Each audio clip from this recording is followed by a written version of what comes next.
It's not about APIs. And it's not about bots and telephones. It's about making technology do things it was never supposed to do. It's about making magic technical, and then making it feel magical again. It's every time a developer makes her first API call, every time a developer trains his first machine learning model, every time a support agent turns a bad experience into a good one. It's about every story point. It's about every milestone that's spent making technology smarter, because you know something they knew. The path to success is paved with failures. All 200s start with 500s. And you know that with each build, you're pushing the boundaries of human potential. I build to make things simple. I build to educate people. I build to make my customers' lives better. I build because I never thought I could. I build for my family. I build to give humans superpowers. Build because I broke it. I build to make money. I build to feed my passion for creating. I build to bring people together. I build to learn. I build to fix bugs. I build because it's fun. I build to help you build. Building is power. Building is voice. Building is representation. This is your signal to build. And now, please welcome co-founder, CEO, Twilio, Jeff Lawson. Hello, everybody! Welcome back to Signal. Day 2. Thank you so much for joining us again. I hope you had an amazing day yesterday, and we've got a lot in store for you today. But first, I need you all to do something for me. This is a bit weird. I don't know if you heard this already. Unlike most conferences, at this conference, you are supposed to take out your phones. So take out your phones, because we have a fun surprise at the end of today's show. But in order for you to participate in that surprise, I need you to text the word signal to this phone number, 1-415-877-5272. Just text the word signal to it, and you just don't even worry about it after that. Just send the text message, and later on, you'll find out why. All right. Y'all got that? I see a lot of heads down. Y'all doing that? All right. Let's get started. Now, we've got a lot in store today. Now, we talked yesterday about this great communications renaissance that is unfolding before our eyes. And a renaissance includes people of all walks of life doing all sorts of things. Creators, scientists, artists, philosophers, magicians, creating a world that we didn't know should exist. Now, if yesterday's Signal, we talked a lot about the science and the business impacts of communications, well, today is about the artistic side and how we're using communications to change how we connect with each other, how we creatively create in the world, and how we are using technology to change society. We've got the creators of Westworld here. We've got the CEO of Magic Leap, and we are going to do live Magic Leap on stage here in front of you. We've got Tony Hawk. We have OK Go. We have so much in store for you with creators, doers, makers, thinkers, philosophers. Like, we just have this creative side of Twilio that we want to bring out today. And if you thought yesterday's live demoing was scary, we have got some live tech demos we're doing today that I'm freaked out. And you should be too. I know the people backstage are. So, we got a lot to do today, but before we kick things off, I want to meet a few more of our doers. We met a bunch of doers yesterday in our community, people who've done amazing things, and in particular have learned how to code, taught people to code, and we've got 2 doers now who are changing their companies from the inside out, and I want to introduce our 2 first doers for day 2 today. Are you ready for the Hall of Doers? All right. So our first doer for today works at a company that is 130 years old. And his team operates the IVRs that do 50 million annual interactions with customers. And this system was desperately in need of an upgrade. I think it was 130 years old. desperately in need of an upgrade. Now, they had tried working with all the legacy providers, and it's a big company, and it's slow moving, and so it's not easy to bring new stuff in. But he worked with all the legacy stuff for 6 months and just could not get the experience right. So even though he's at a large company, he kind of went out on a limb here, and at the advice of a friend, they checked out Twilio. And 4 weeks later, boom, they had reimagined their entire IVR experience. Now, you might ask, if someone who works at a very large company that's 130 years old, in 4 weeks, pushes out a bunch of new technology powering 50 million interactions a year, did he get fired? No, he got promoted. He's now the enterprise architect for digital engagement. Basically, our next doer has become a hero inside of Marks and Spencer. And everyone at the company is going to him to figure out, how can I be a doer too? So please give it up for our first doer today, Akash Permar. Let's hear it. Changing Marks and Spencer from the inside and bringing in that agile spirit. That is amazing. Thank you, Akash, for doing that. Now we have another doer who's also changing a company from the inside. But this next company is a little bit different. See, our next doer works at a company that is a do-it-yourself company. It's basically a company by doers for doers. It's built into the DNA of the company. Now, our doer started working at this company 20 years ago at the help desk, and he's moved his way on up ever since. Now, recently they had this project. They needed to add chat to the website, which sounds like a pretty straightforward project. And they typically build things themselves. They're builders, they're doers, but they picked up Twilio and they said, how can we do chat on this website? And the amazing thing is that they figured out not only could they do chat on their website, but there were so many different ways they could change the experience of renting a truck. And they started figuring out, okay, the moment you make a reservation, the moment you pick it up, the moment you need help on the road, if you need to extend your rental, when you return it. And then they said, we've got this whole moving business. When you get a pod, where's the pod? How can I know where the pod is? Every part of the experience of renting a truck or a pod at U-Haul can now be reimagined because of the power of communications. And that is all because of our next doer who is completely rethinking customer experience at U-Haul, Artie Tonin. Let's hear it for Artie.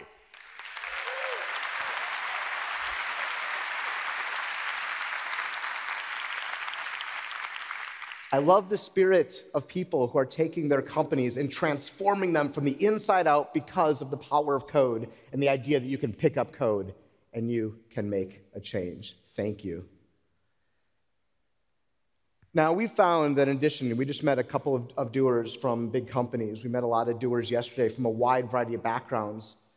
But one of the things we've also found at Twilio is because you can use our platform to build just about anything, a lot of people are finding ways to improve society with the power of communications. And this actually surprised us. When we first started Twilio, we did not imagine all of the things that people could build to actually change and affect the lives of some of the most vulnerable people in our societies. And what we came to realize is that so many of society's problems are caused by the lack of communications, or could be solved by the right communication at the right moment with the right person, and that communication can change a life. And that's why we started Twilio.org. And so to hear about some of the innovation that's been going on in the nonprofit space to create communications that bring hope, power, and freedom to the world, please welcome up Erin Riley, the VP of Social Impact and the General Manager of Twilio.org.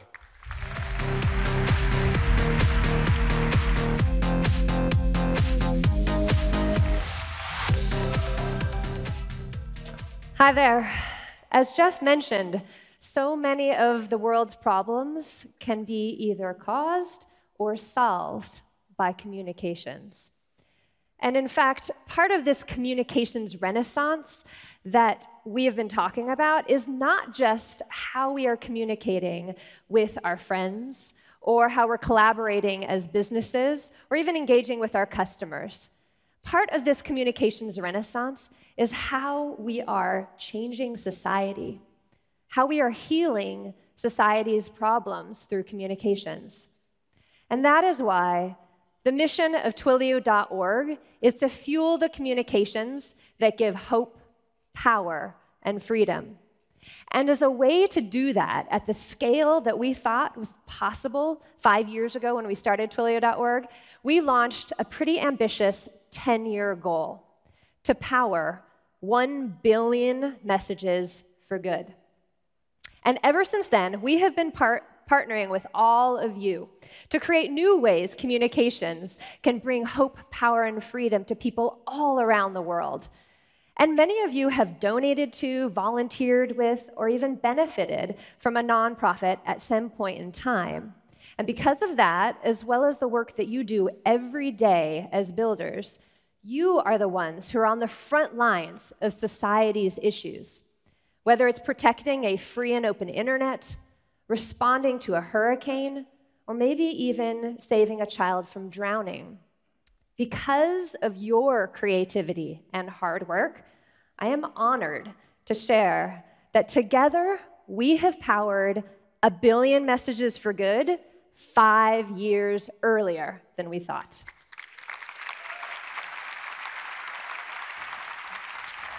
I want to applaud you all. Thank you, all of you in the room and many of you online, for just rolling up your sleeves and making that happen. But now I want to take a look at what those 1 billion messages for good mean to people in their lives.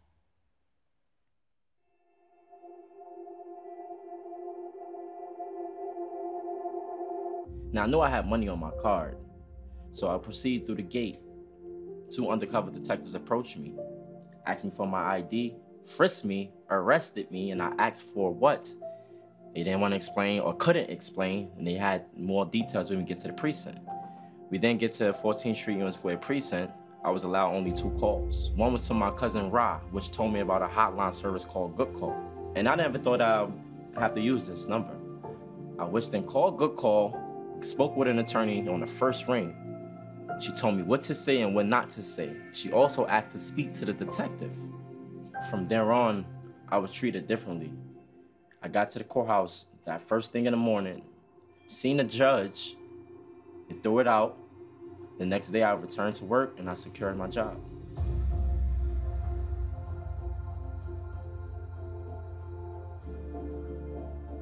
Our son unfortunately fell ill and had seizures. He had stopped breathing, and we had to watch him in that state for about 3 days with no medicine. I needed someone at that point to talk to, and that's when I made that phone call, and this beautiful angel woman's voice, I call it, answered, and that probably was the most single life-saving thing right there. It wasn't so much financial or even our basic needs. It was having that human connection, that communication.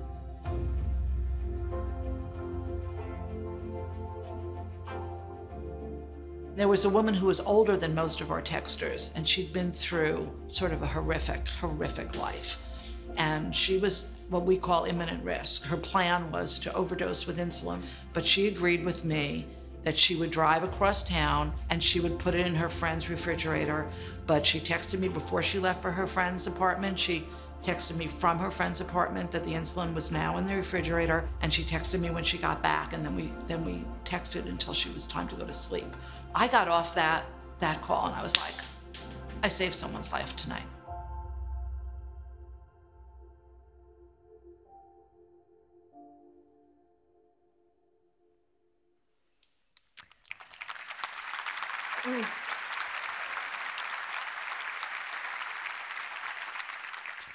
You know, I still get tears in my eyes. I've seen this video a few times, but I still get tears in my eyes when I watch it, because it really distills how people's lives are different now. Many of those 1 billion messages for good were long-running conversations. One message does not equal one life changed. In fact, as you heard in that last clip, it can sometimes take a lot of messages to save a life. And right now, tens of millions of people are really having that experience of getting a little more hope, a little more power, and a little more freedom through Twilio. But with billions of people on this earth, we know we can do more. We can reach more than the millions we are now. And the goal of Twilio.org should really be expanded to impact 1 billion people. So that's why today we are committing to our new 10-year goal to help 1 billion people every year. Because it's really, thank you. Because it's really about the people. And I candidly do not know how we're going to get there. But that's what big goals should be. And I know that we are going to figure it out together. We have some ideas that I'll share in the coming minutes. But as we always do, we are going to be paying attention to you, to your ideas, to your creativity, because you will build things that we cannot even imagine right now. Also, I know that part of what's going to get us there is working with some of the most innovative organizations that you donate to, volunteer with, or even lead. And so I want to turn our attention to 2 people who are leading an organization that is changing people's lives every single day. Jeff gave me the honor of announcing our final Doer Award recipients today. These 2 people saw a shift that was happening in a vulnerable population in our community. And they saw these people who were more afraid and more at risk than they were even before. And they stepped up to help them at a scale that previous organizations just simply were not able to do before. But I want you to hear their story directly. But please help me congratulate Fred Diego and Alicia Nieves, our co-founders of Streetwide, as our final Doer Award recipients, and welcome Alicia onto the stage to tell us more.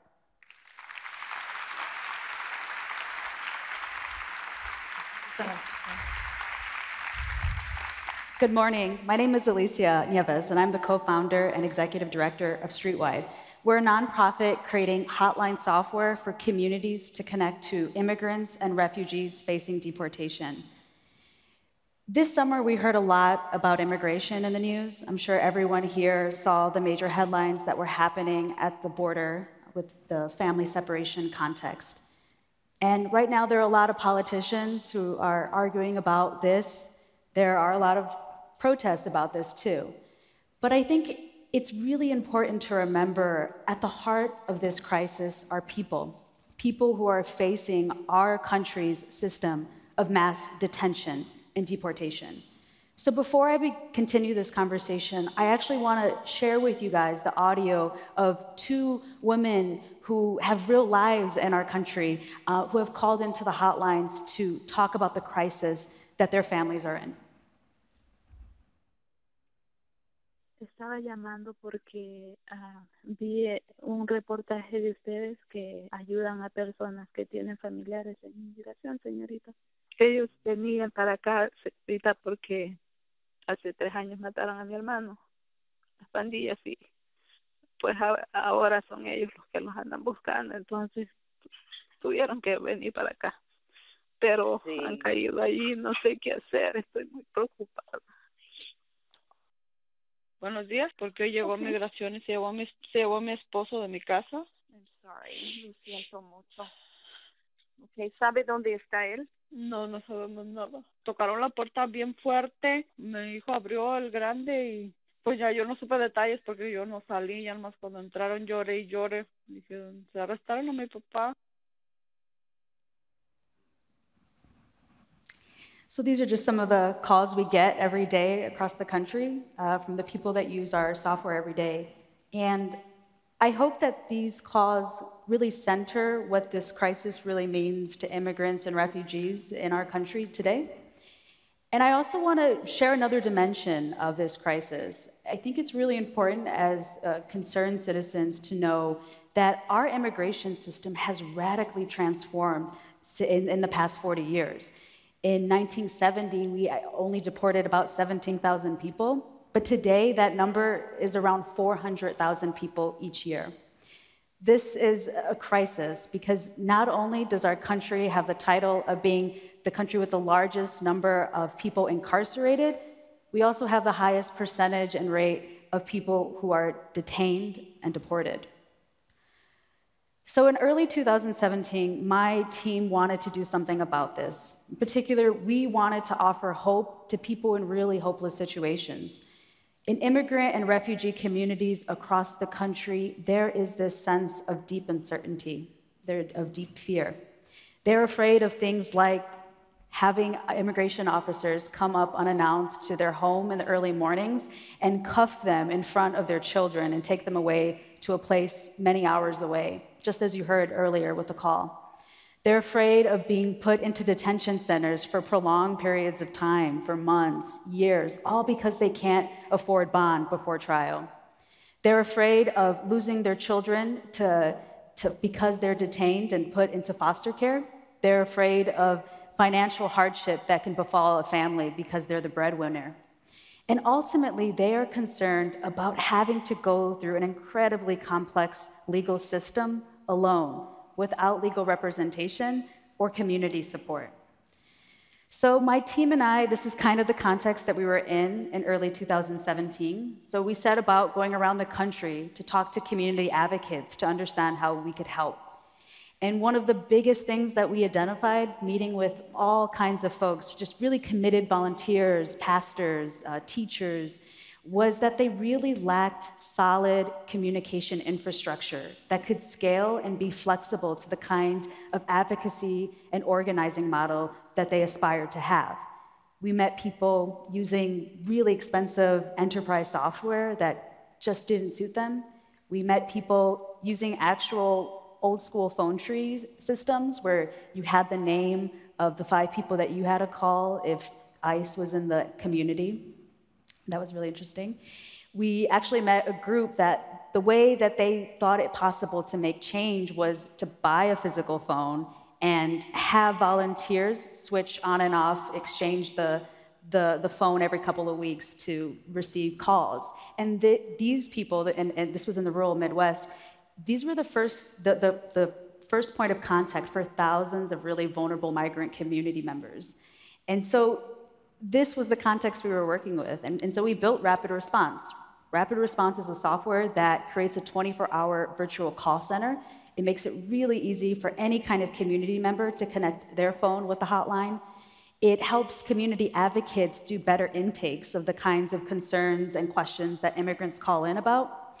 And it also allows community members, allies, to volunteer to become trained as supporters of immigrants and to receive SMS text alerts when they are needed, such as needing to show up to court so that the judge knows that members of the community care about a person, or confirming whether ICE is in a vicinity of an area, or even just really helping be there for someone, taking someone whose loved one is detained to visit them in a detention center because they're afraid of going to a carceral sort of facility.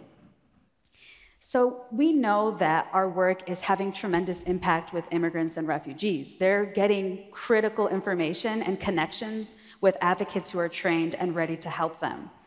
But I guess as I was preparing for this speech, I was also really thinking about what impact does this have for people like us, people who are privileged, people who want to support immigrants and refugees who are in very vulnerable situations.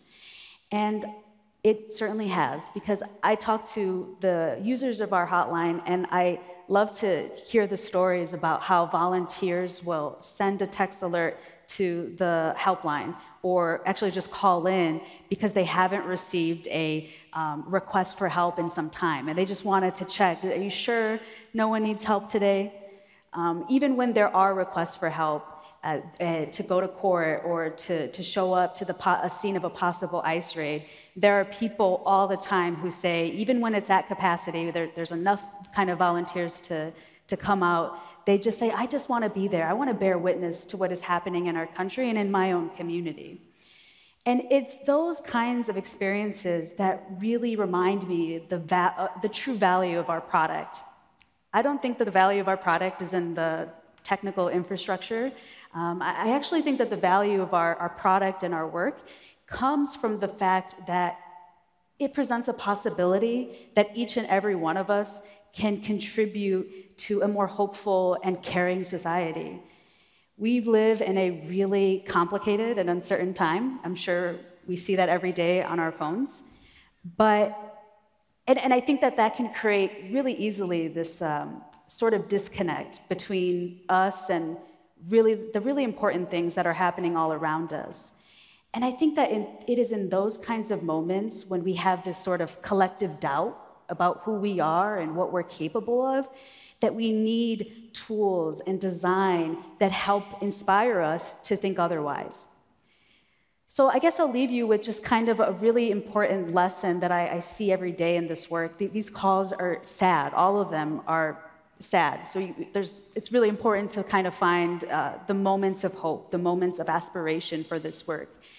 And I guess the biggest one has been the fact that when you put yourself as a private citizen in close proximity to people who are suffering and offer your help to them, not as an expert, not as a professional, but as a fellow human being, I think that brings out the best in who we are, and we learn the very best about what we're capable of as individuals.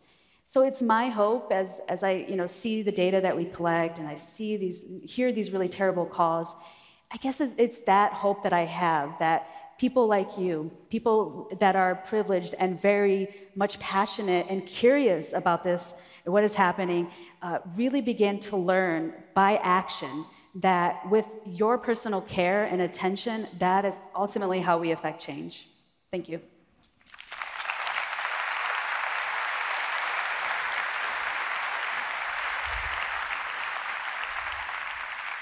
Thank you so much. I feel grateful that you are here on the stage because I believe that you are really touching on what makes us human.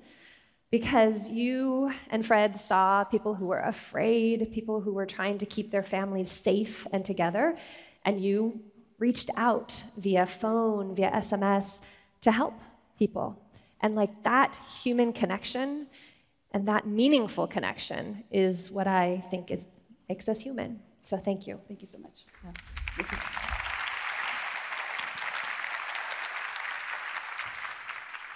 Yesterday, you heard about Twilio Flex.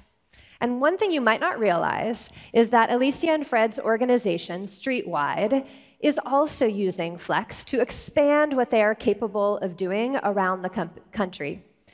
One of the things that we didn't expect when we started building Twilio Flex is that this model where you have a lot of people coming together, and it's sort of like a contact center where we're all doing tasks, answering calls, texts, chats, that model is actually used a lot in the nonprofit world. I mean, think about it. How often do we hear the NPR fundraising drive where they're taking calls, they're taking pledges, or counselors who are providing support to someone who may be depressed or considering suicide, or lawyers providing legal aid to someone who might have been arrested. A contact center can be so much more, because at its heart, it is taking a group of people who care about accomplishing something together, and it provides them a platform to do that, no matter where they are. In fact, people don't need to be in one contact center location. Nonprofits can mobilize volunteers wherever they are to contribute to that shared goal. And in fact, you take nonprofit volunteers, developers, and Twilio Flex, you combine them, and extraordinary things happen that we couldn't even imagine before. And that is why today we are announcing Twilio Flex for Good, because we want developers to see these use cases and to work on these use cases for nonprofits. And we also want to make it even easier for nonprofits to be able to use Twilio Flex. So as part of launching Twilio Flex for Good, we are donating credits and discounts worth $10 million to nonprofits so they can get up and running and use Flex for Good to help mobilize millions of volunteers.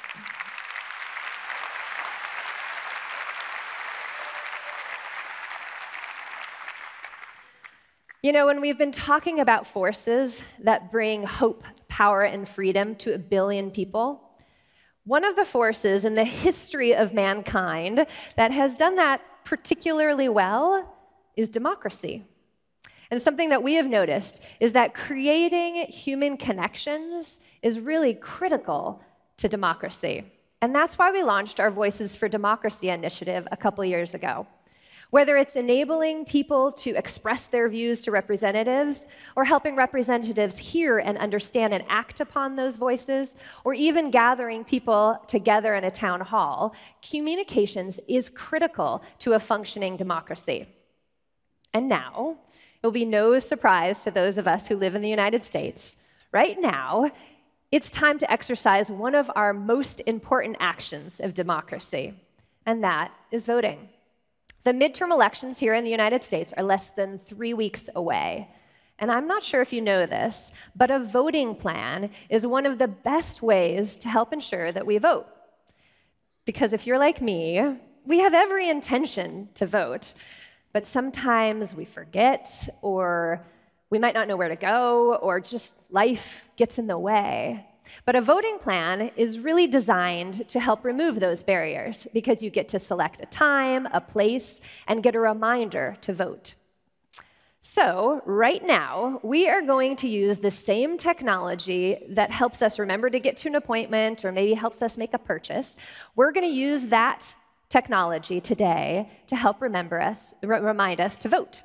And that's why I'm wearing this t-shirt today, because I'm a voter, and I want to be able to ensure that I vote in a few weeks. So right now, again, we want you to pull out your telephones, pull out those phones, and type in the For Good short code, which is 44663, and then type in, I am a voter. And I see that 35, 36 of you have already noticed this in your hack pack. See? All right, look at this. So exciting. So these are many of these, if you have a hack pack and have customized your avatar, you will notice your specific avatar showing up on the screen, because this is you happening right now. And as you go through that flow, it's kind of hypnotic to watch the counter go up, but as you're going through the flow, you're going to answer a couple texts that help you figure out the time, the place, and potentially get a reminder, if you want, to vote when it gets closer to the election. And we are hoping to get 1,000 of us to remember to vote. So sometime today, we want you to take this action and make your voting plan. And we've been talking about this communications renaissance, and given that democracy really had its roots in the Renaissance, it seems quite fitting that right now we're using this technology to engage in democracy, this powerful communications technology. Oh, this is so fun. Okay, so if you haven't done it yet, you have the day to be able to go ahead and make your voter plan. But right now, I also just really want to take a moment to thank all of you. Not only did you help us power 1 billion messages for good in 5 short years, but together, here today, we just launched the work we will do together to accomplish our next big goal, to help 1 billion people every year. Thank you so much.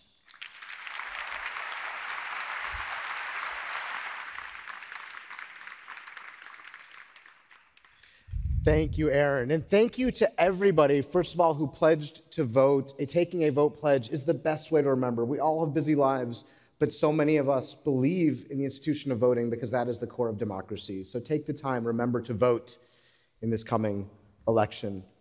Now, we all know that the communications renaissance is affecting so many things. But one of the things it is impacting are things, Internet of Things. That's why 2 years ago, we launched a product called Twilio Wireless. And if you believe the reports that we collectively, the doers and creators of the world, people have these ideas, we're going to connect 50 billion devices to the internet to power all sorts of new ideas and experiences in the coming years. And if we're going to figure out the use cases for 50 billion things connected to the internet, well, that's going to be accomplished by a whole lot of people with a whole lot of ideas. and you need the infrastructure of innovation to be able to do it, and that's Twilio Wireless. And so to give an update on Twilio Wireless, please welcome up Chetan Chaudhary, the General Manager and Vice President of our IoT business. Chetan, come on up.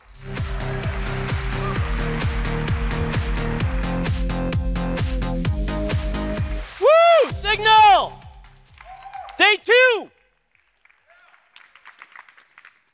So like Jeff said, our job here at IoT or an IoT business unit is to connect every developer to any device, or allow them to connect any device to a cellular network. But in order to do that, we believe that experimentation is the prerequisite for innovation. As a platform company, our job is to make it as easy as possible for you to experiment and create experiences that define the future. Voice and SMS networks existed before Twilio. But it wasn't until Twilio's APIs enabled developers to experiment easily and cheaply that we saw a huge innovation in voice and SMS.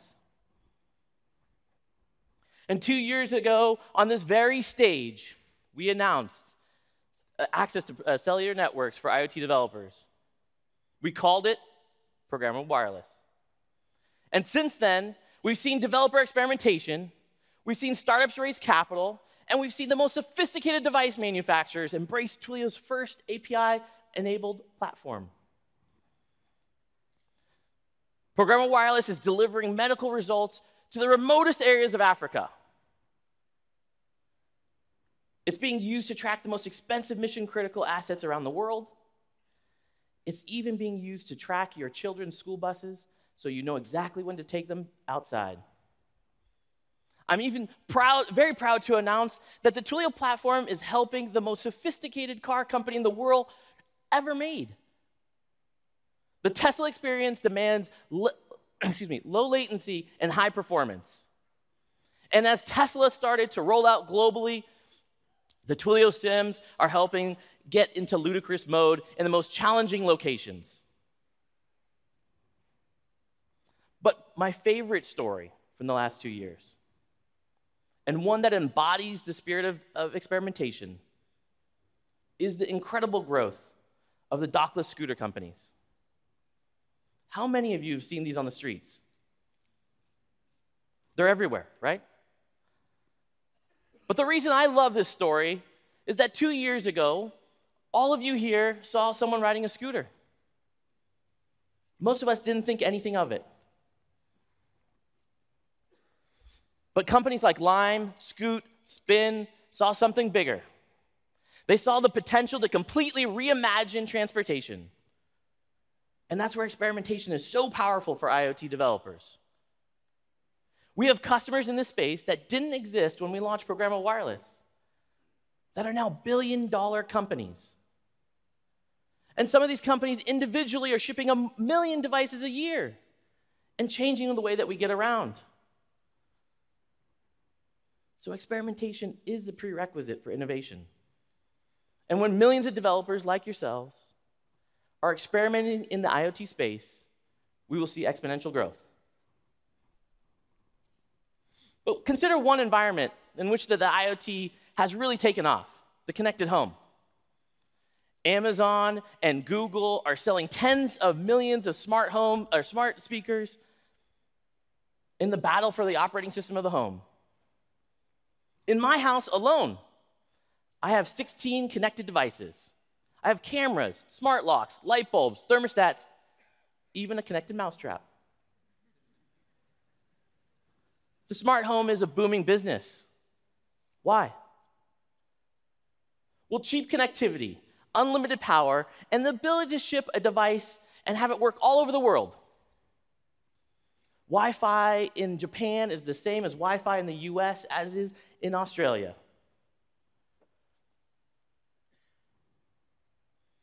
But it may surprise you that you have many more things outside your house than inside.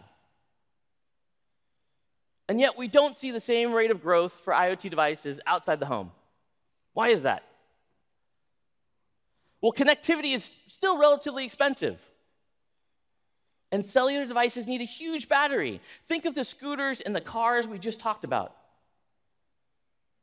And perhaps the most challenging, though, is how hard it is to ship a global device at scale. But what if Twilio could help solve some of these problems?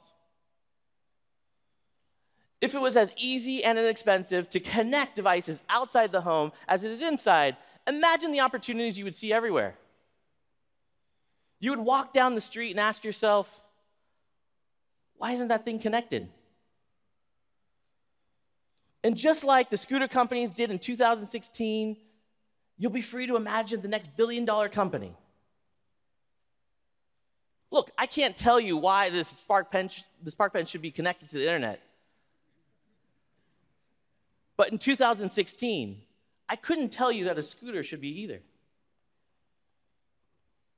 And so what I want to do for 2019 is welcome up Evan Kumak to talk about how we're going to reduce the cost and complexity for IoT developers. Please welcome Evan.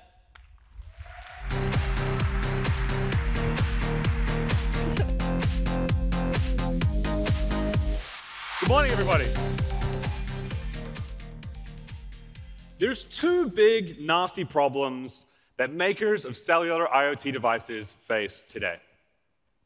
The first is that it's far, far too difficult to build a device once and ship it to audiences all over the world. And the second is that for many use cases, it actually is very difficult to justify the cost and complexity of connecting a device given the benefits. Well, today I want to tell you about Twilio's solutions to those two problems. There's no such thing as a regional deployment. I almost feel silly saying this. We have so many web and mobile developers in the audience where this has always been taken for granted. But in IoT, we don't take this for granted. And so what tends to happen is that you start in one country, and as you move to more countries around the world, the complexity of your supply chain grows with you. Multiple connectivity partners means you have multiple SKUs, APIs to integrate against, and at the end of the month, you end up with multiple bills, and they all have their own slightly nuanced idea about how pricing and billing should work. And when we kept on hearing this from our customers, we looked at this problem and we thought, you know what? This looks like a lot of the problems that Twilio has solved before. So we solved it. The Twilio Super SIM solves the problem of global IoT connectivity.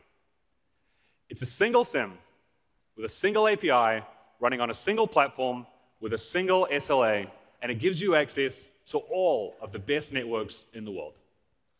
Why do we call it the Super SIM? You've heard us this week talking about the Super Network. The Super Network is the intelligent infrastructure that routes your voice calls and SMS messages all over the world to their destinations automatically. To power the Super SIM, we're adding wireless connectivity to the Super Network. For 2 years, we've been partnered with T-Mobile here in the United States. And today, we're adding 3 new partners for wireless connectivity to the Super Network.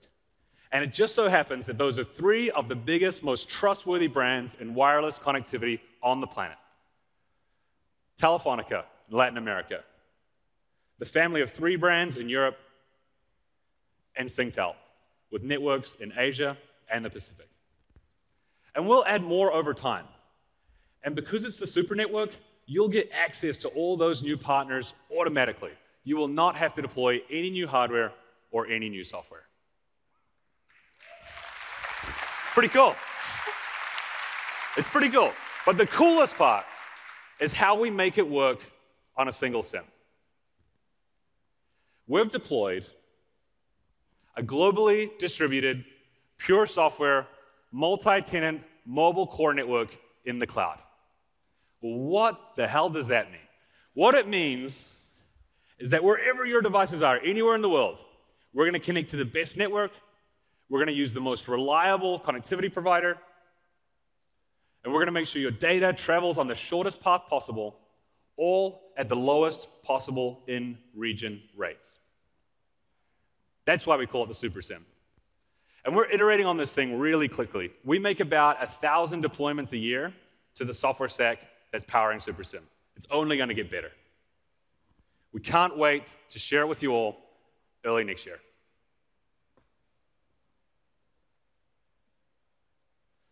The SuperSIM supports the cellular technologies that you're familiar with today. You probably have an LTE device in your pocket. It supports 2G, 3G, LTE. And it represents a fundamentally better way to deploy large fleets of these devices around the world. LTE is a great high bandwidth, low latency technology for use cases like Tesla that Chayton mentioned. But a lot of devices don't actually need a lot of bandwidth, a lot of IoT devices, I should say. And so operators around the world have been looking at this problem and coming up with ways that we can connect individual devices to networks in ways where we can trade off the bandwidth that we don't actually want in exchange for the power savings and the cost savings that we really, really need. And we call these massive IoT technologies. And we think that the most captivating of all of the massive IoT technologies is called narrowband. Narrowband was built from the ground up for massive IoT. It removes many of those cost and complexity complaints that Chayton mentioned that are stopping us, preventing us from deploying billions of devices on cellular networks today. It achieves this in 3 ways. One-off hardware costs. Today, if you're building a device and you want to put it on a network, say LTE, you're going to be paying about $20 for the hardware you need, the module, the antenna. We think that by the end of next year, this is going to come down to about $5 for narrowband. Connectivity costs. Today, when we talk about connecting to a cell network for an IoT device, we talk in terms of months. $2 a month. $10 a month. Well, with narrowband, this changes so dramatically. We don't even talk in months anymore. We talk about connectivity costs in terms of years or decades. And battery life. Battery life is holding back dramatically the deployment of connected devices outside the home. And again, we have to change the words we use. Today, when we talk about LTE, we talk about hours or days, maybe, of battery life. And this next one, quite honestly, is a little hard to believe at first. But what the industry is targeting for narrowband is that you can build a device, put 2 AA batteries in it, and that thing will stay available to the network for up to 10 years.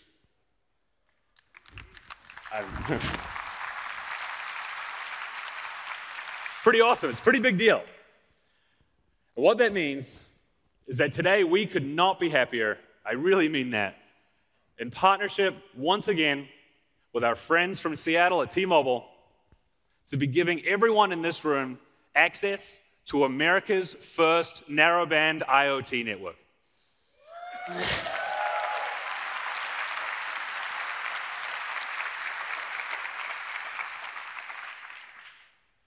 You're all getting a narrowband developer kit. You can come and grab them from the wireless booth. And in there, you get 3 things. You get a SIM that's going to connect you to T-Mobile's nationwide narrowband network. You get all the hardware and sensors that you need for popular use cases. And you get our brand new Breakout SDK.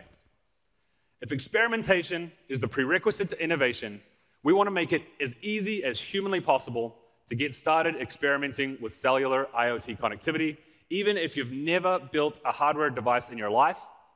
And that is the goal of the Breakout SDK.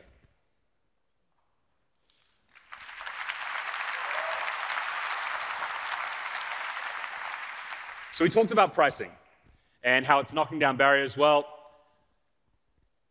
$4 a year, as low as for narrowband devices out of the gate. We think this is a pretty big deal. What this really means is that for the vast majority of the devices you're going to build, you'll be able to connect them for their useful lifetime to the network for $20. And we think that's really going to change IoT as well. We talked about 2 things today. We talked about SuperSIM, Twilio's long-term platform for global IoT connectivity. It arrives in the spring, and it supports those technologies that you're familiar with today, 2G, 3G, and LTE. And we introduced narrowband in partnership with T-Mobile. Bleeding-edge new radio IoT technology available here in the United States. Narrowband Pilot starts today. You all get a developer kit. Come to the wireless booth and grab one, or come to my talk later today, learn a bit more, grab a kit there. On behalf of the wireless team, we cannot wait to see what you build.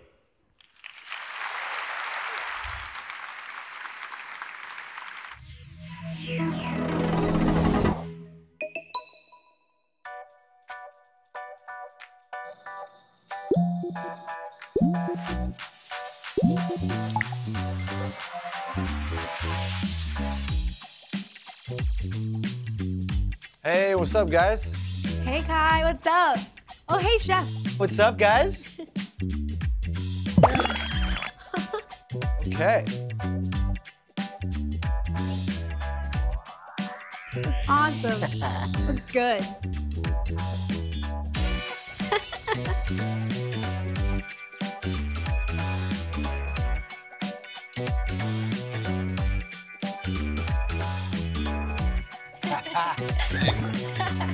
All right, guys, signing out. All right, see ya.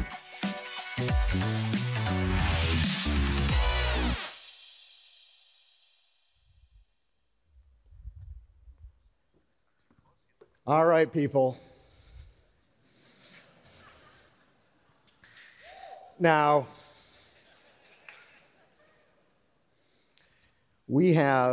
I'm incredibly excited to bring to you today. We've talked about the future of communications. We've talked about people who are creating the future and people who are bringing about amazing ideas to the world. Nowhere is that spirit more alive than with the folks at Magic Leap. Let's hear it. My great pleasure to introduce the avatar of the CEO and founder of Magic Leap, Roni Abovitz. There we are. Now, Roni and I are in a live avatar chat session. Roni is in Florida. Here we are on stage, and I can look, and I can see Roni standing on stage next to me. You all are seeing the view of Karen sitting right there. Wave your hand. Karen is part of our chat too. And she's witnessing the avatars of...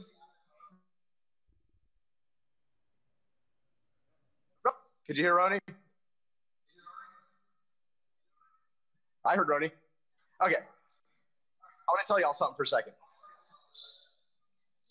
Not only has avatar chat never been viewed by anybody before, you all are the very first people to ever see avatar chat. Yes, let's hear it.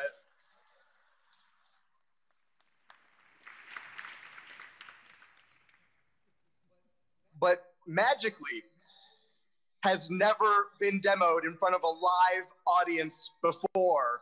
You all are making history today. Let's hear it.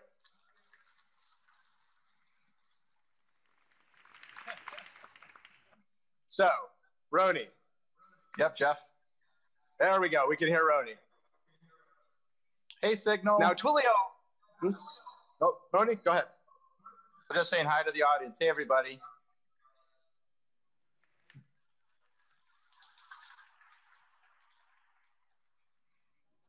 Now, I will admit, one of the things we talk about at Twilio, our core competencies, is being awkward. And I think we're going to hit that today. In fact, hold on, I can up the off. I can up it. Hold on, there we go. There we go.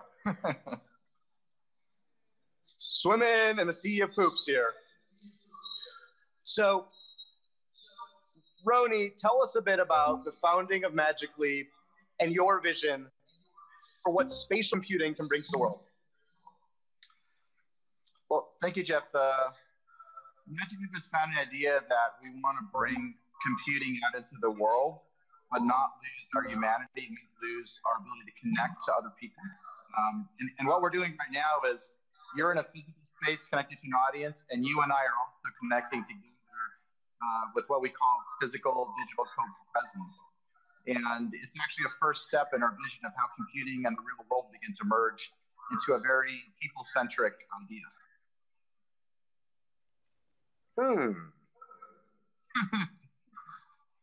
It's also super cool. It is also super cool. Now, I remember, Roni, you and I here 2 years ago at Signal, we talked about this vision. 2 years ago, though, this was very far from being reality. The first version of Magic Leap that I used 2 years ago, you were tethered to like multiple graphics desktop workstations and a rig about the size of a refrigerator on your head. And now here it is, completely fitting as like a big pair of glasses and a supercomputer hanging in my back pocket. And we can stand here completely wirelessly and be having this conversation over 3,000 miles. Yeah, Jeff, when we first met, the generation before I met you, it was like the size of a room. And you were kind of in our Blade Runner, giant host coming out of your head, multiple graphics workstations. And where we are now is our real first step into the idea that this should be part of mobile computing, mobile communications, and it's just going to keep getting smaller and more powerful so that it's complete. It could be something you have all day, every day. Right now, we're at our creator phase for the people wanting to take their first step. But our whole vision is to make this something small, powerful, and part of everyday life. It is so amazing to see this vision come alive before our eyes in just 2 years. Now, we wanted to give you all a sense of what it's like to actually be wearing Magic Leap. So that's why we have Karen sitting there wearing Magic Leap, showing you all Magic Leap vision up there. Now, Karen, can you show what it's like to throw some emojis here? So that's what I'm seeing. Right? There you go, right? Roni, hey, what you got for us? I'm going to pop up a bunch of these guys here. Oh, that was a poopy. That was poopy. Yes. I think we need some emoji control.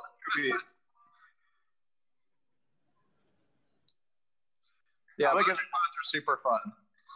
And Roni, when you think ahead 5 years from now, what's your vision for what this experience looks like and feels like, and how is this going to change how we communicate with each other? Yeah, what I think we're showing today, Jeff, is built on Twilio. It's built on our spatial computing software development environment. And it's really like the beginner Lego set of what computing present will look like. So you can imagine being a developer at Twilio today. I mean, a couple of days ago, I was prototype testing, doing this realistic human form. This can be complicated in multiple ways. You're walking around a city, you're walking around you're having. The whole point of today is to show you the very beginning first step and to inspire a developer group to run with these very beginning ideas and to just change how human beings can communicate across the planet. Watching your democracy thing before, I do think, wide communication, open communication does lead to good open societies. And this could be a fundamental way people communicate around the world. And what's amazing about it, I know we're fighting a lot of audio feedback here, so this is it's a hard one to do. What you see here, though, is the very beginning, but what's amazing about this experience is Magic Leap is scanning my face with the sensors in here. It can see my facial expressions. It can see how my head is moving. It can actually express my arms moving. And that is a pretty amazing experience. And you can imagine rolling this technology forward, how you'll be able to have a meeting where, Roni, you're sitting on that couch and we're just having a conversation. And I feel like you're here because I get the full range of human expression in your face while we're having this virtual meeting. And this vision is amazing. Roni, you were going to say something. I was just saying absolutely, completely agree with you. All right. Well, you know what? Let's throw some more emojis. And you know what? We saved one fun thing for last because magical things happen when you actually interact in the space via Magic Leap. It's time for a fist bump, Roni. Hang on. Magical fist bump. Magic. So close. Or we could just do a boxing match. All right, everybody, give it up for Roni Abovitz, the CEO and founder of Magic Leap, and the entire Magic Leap team here who's creating before our eyes and doing the very first ever live demo of a Magic Leap system before your eyes. Thank you to all the folks who worked really hard to make this happen. You all made history today.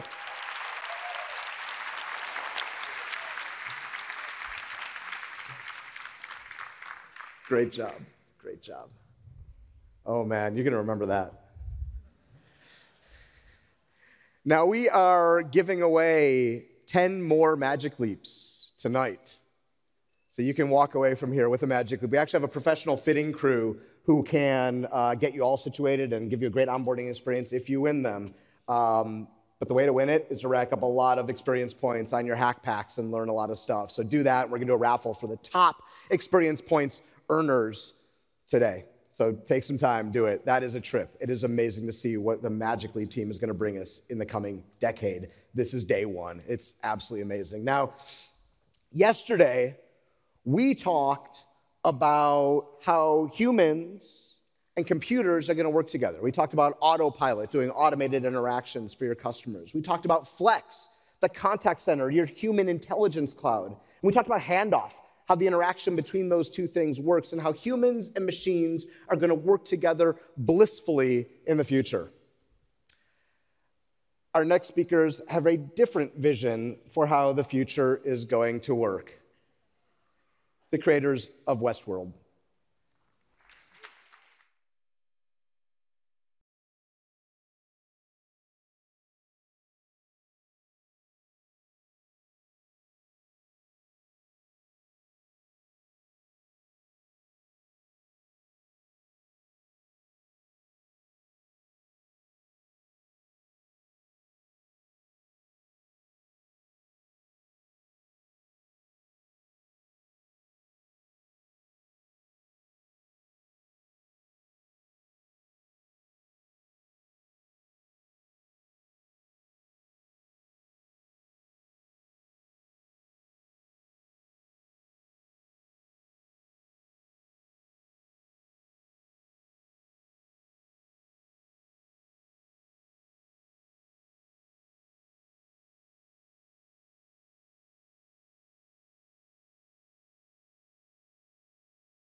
For folks who have not seen all of Westworld yet. Are we going to spoil things? Yeah, we're going to completely trash it. All right, we're going to wreck your understanding of Westworld here. So if you, nobody ever tells you to leave the keynote, but if you do not want to have the end of season 2 spoiled for you, seriously, just leave. Just get out. Okay. Appropriate warnings have been made. I feel we did our civic responsibility today.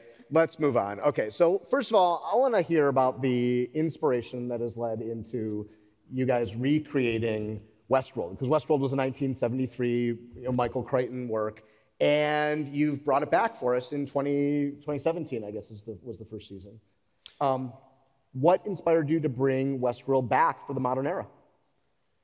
Well, Crichton was a bit of a genius in terms of looking at emergent technologies. He's a polymath, he's a medical doctor. He's a man who knew his way around technology. And you have to remember, when he made the original film in '73, video games didn't exist. And it was just sort of the Pong age. And he anticipated so many different things packed into that kind of 92-minute movie. Computer viruses, open sandbox gaming.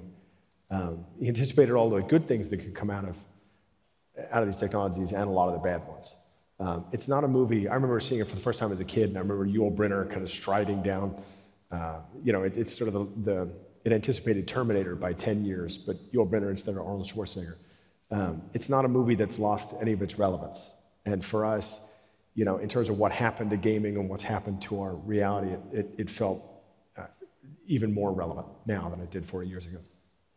Absolutely. I mean, I can't imagine that losing relevance in the last 40 years. Now, I also know there's a lot of influence from Kurt Vonnegut in your works and in a lot of your works. What's Kurt Vonnegut's influence to Westworld?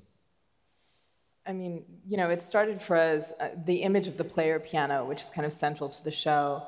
He did a book with the same title, and for us, it was about the synthesis of automation and art and humanism. Things like music that you think are so closely entwined with the ineffable in humanity. But what if they could be mechanized? Would the song that played be as beautiful, be as moving? So it sort of, as a symbol, it encapsulated all the issues that we would be dealing with. And then the thing is that after we started researching the player piano, which is interesting because the way the music forms, it literally looks like binary codes. It blows it through this hole punch card. So it really looks like computer code in a way. But the funny thing is, when player pianos were invented, you still needed a human to press the pneumatic pump and power the player piano because there was still that. So ironically, humans ended up playing the robot part, and the robot ended up doing the thing associated with humans do the rote mechanical action. Exactly. Providing locomotion for the thing. That's right. And then it does creating this artistic musical thing. Exactly. It was a strange kind of turnaround. Huh. And there's also a lot of, you mentioned video games, like the Pong era, but now a lot of modern video games, I think, have also come into your inspiration for Westworld, hasn't it? Very much. When we were doing the pilot, I'm a gamer, Lisa is not. And I explained when we were writing the pilot that we had to go through a period of research. Research consisted of, for about 6 months, we just played video games.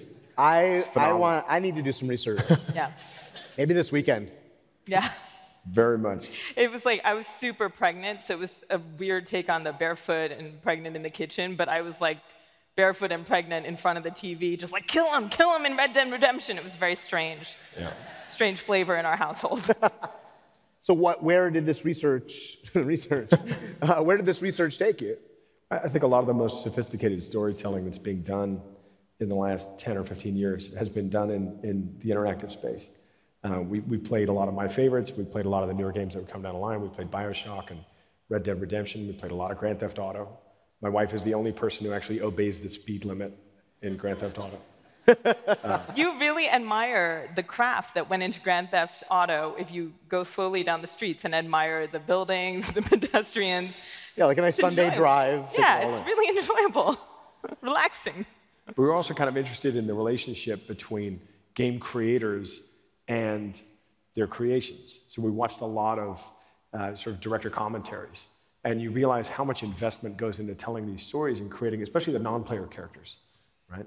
And the odd relationship between a game creator and a narrative in which the player is in charge of the narrative. This creates kind of a tension that we wanted to explore. We're also just fascinated by the weird intimacy between the creators and their creations. And as games become, there's a verisimilitude in games every year gets closer and closer to, to a moment in which it will be difficult to tell the difference between games and reality. Those questions and those relationships get stranger and stranger. And AI has also been a common theme among a bunch of your projects, right? Person of Interest, Interstellar, now Westworld. Why does it keep coming up for you as this topic you want to keep addressing? Well, the question I ask is, given the moment that we're in, why would anyone be writing about anything other than AI? Yeah, right. It's either like the end of our species, right, or the next great technological advancement. Or maybe somewhere in between, but it's clear that we live in the moment in the sort of shadow or the aura of something that is on its way. And we're fumbling around trying to figure out, some of the folks here are fumbling around trying to make it, and the rest of us are fumbling around trying to figure out what it's going to mean and how it'll impact human society. I mean, it's kind of a fascinating moment to be in. What is your favorite piece of tech that you have had to create for Westworld? Like, there's all this amazing tech. There's like the projection mapping, like the park. There's like the computer, like the flat computer screen, the mobile devices they have. There's the brain ball thing. Like, there's all these cool things that you had to invent and you had to think about what would this future look like. Which is your favorite piece of that tech? Ooh, I feel like it's funny because we're breaking the next season right now, and so much of that goes into the next season. So I'm trying to think on what we've seen so far. I like the kind of skin healer. That sounds, the biotech is something that I enjoy, that the technicians use on the host when they're damaged, but that you can also kind of use to heal yourself. Yeah, that would definitely come in handy. I'm as enamored with the tech that we've built kind of behind the scenes to make the show, and it's a mix of, we shoot the show on 35mm film, which I think remains the best image capture system you've got. It's cumbersome, expensive. We occasionally have actors, younger actors especially, who wander onto the set and they hang out, they do a take, and then they look at they sort of quietly walk over to the director and they say, "What's wrong with the camera? Why is it so noisy?" But we invented a lot of tech in order to make the show. One of the things that we didn't quite perfect, but I'm hoping to perfect in the next season, was the ability to, using gaming engine, some off-the-shelf components, and tracking systems for the camera, be able to render backing plates. So a lot of times you have to use green screen, and the green screen never quite looks right. It always casts, a green incidental light all over your cast. So the best thing to do is, and in Interstellar we used projection, which is, some of these older technologies working in hand with the newer technologies work really nicely together. Quite an ironic concept. Yeah. Right. Well, let's talk about that. Let's talk about that overarching theme, like technology, working with people. That's the point, right? So how do you feel about the current state of technology? Like, when you look up and you see what we have today, and then you're thinking about this world you're creating that is some years in the future, like, what do you think about in today's tech that either excites you or scares you? I think it's impossible to pump the brakes on innovation, right? You can try to legislate it and kind of control it a little bit, or inform the cultural consciousness about externalities that may arise from new technologies. But when it's like the realm of platonic forms, like, once you can conceive of an idea, it will be made, especially in this age where there's so much access to talent and it's so international. So for me, a lot of these texts are inevitable, right? And the question of whether they are socially good or socially bad is all about the execution and the way in which they're received by society and utilized by society. Yeah, as usual, we disagree. We disagree a lot about the show. That's where the show comes from. But I'm right. Naturally. And wait, I missed, who's right? She's right. Yeah, she's okay, right. That's what I thought. Yeah. But I think it is very difficult to slow the adoption of technology. But I think, in answer to the question, how are we doing with technology so far? Not great. Not great. It hasn't been a great couple of years. But I think it's potentially a really great moment to kind of take stock of how some of these technologies are being adopted, how they're being implemented. And I'm a big believer, I've become, as I get older, more and more of a believer in the sort of the marginal difference, right? So maybe you can't prevent these technologies in their adoption, whether you'd want to or not. But I think you can make a 5% difference, in the morality of the implementation of them might make an enormous societal difference, right? It's spending a little bit more time thinking about how these things are going to be used instead of the headlong rush towards adoption and connection. You stop for a second and say, ooh, maybe security is more important. Maybe that's more important than we thought. But I think security is important. I think the technology that you push out there, it's always good to consider those things. But I think the other thing you have to consider in tandem with that is mankind, right? It's not an accident that we reversed the idea of who the protagonist and the antagonist was in the first season, with humans really being the new man in black, And so part of the problem, I think, is that not only are systems easily hacked, but humans are quite easily hacked. We tend to be tribal. We tend to now, with options like self-select our realities and curate them for ourselves, which leads to a kind of feedback loop that can be really damning, and technologies that feed into and reinforce that feedback loop.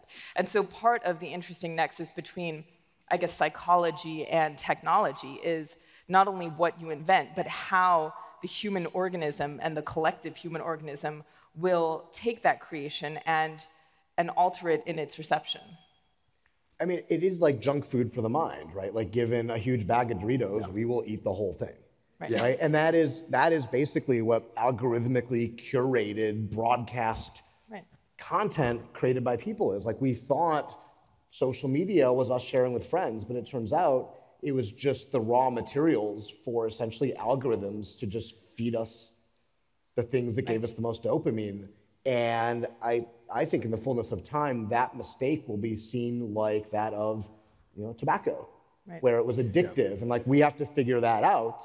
How do we not create an intentionally addictive product in order to actually serve both the positive side of like what is it that human beings want out of this? What is the entertainment value and the human connection value? But also, how do we do it not in a way that triggers actually the kind of the lizard parts of our brain in a way that is destructive to ourselves and our society? Right. I think it also, one of the interesting things is that some of the new technologies, they're meant to encourage discourse and kind of cross-pollination, but the sheer inundation of them, and Twitter restricts you to a certain number of syllables, et cetera, right? And what we're doing is favoring a kind of broad, like scattershot information deluge over a kind of deep dive, right? And that in itself, a lack of depth in conversation, has a really fascinating and, in my opinion, corrosive effect on our intellectual ability to process things and make new connections between things, because you're only dealing on a surface level. It reminds me of that scene from, it was one of the Terminator movies, where they keep revising the history because we've already passed the date, right, when it was supposed to the world ended. And then it was like it turns out that Skynet was actually, it was like Skype or something, right? And it was like all the computers of the world had meshed together and got smart intentionally. Like, that's kind of what it feels like some of our current technologies are. Like none of us, we all thought the world would end when a virus launched all the missiles, right? Yeah. But it turns out it was a bot that that ruined our election system. Yeah. That actually could potentially be bringing down the fabric of society, which is, nobody thought about that. No, we were worried about artificial intelligence. We should have been worried about artificial stupidity. That's my concern about the next 10 years. I used to be worried about the Skynet scenario. Now I'm worried about the moment in between, what we've been calling the interregnum, right? This gap in which we've developed pretty sophisticated systems to help us do things, drive cars, regulate financial markets, and we haven't yet built enough consciousness into those things. They kick back control to us in the sort of the direst circumstances. So you're level 3 autonomy in a vehicle. The problem with it is you forget how to drive, and it asks you to drive only when it's about to crash. Yeah, you only have to be good at driving just before a crash. Like, that's the skill we human needs to make. Clearly, that's going to work out well. Yeah. I mean, there's an article a few years ago, an amazing article about the Air France crash, where the autopilot, because autopilot, widely adopted in aircraft for decades now, which is part of my argument about, they're worried about truck drivers disappearing. I'm like, when's the last time you got on a plane that didn't have a pilot? But a Boeing 777 can do the whole thing. It can fly you to London Heathrow and land without the pilot. You still want to have the pilot there. So we like having human beings connected to our technology, but pilots they don't get to fly anymore. They only get asked to fly in these border states when the AI isn't quite capable enough. So in many ways, Westworld has become the best case scenario. So are there any technologies in your personal life that you just say, like, I'm not doing that. Like, I'm not getting into an autonomous car. I'm not, like, I deleted some app from my phone, like, turned off notifications. Are there any, based on your view of technology and all the thinking you've done to create Westworld and thought about where all this is going, you're like, you know what? Like, I'm just cutting it off at the source right now, and I'm not doing it. I trust my car to drive kind of more than I trust myself, which is both a reflection of my own driving. I heard you're a very safe driver.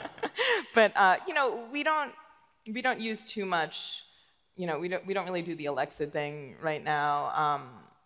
And both of us are wary of social media. You know, I think I have like an egg face on Twitter, but I only repost poetry, so it's a kind of strange use of it. Yeah, I'm sort of hopeless. We've got your Twitter handle up on the screen now.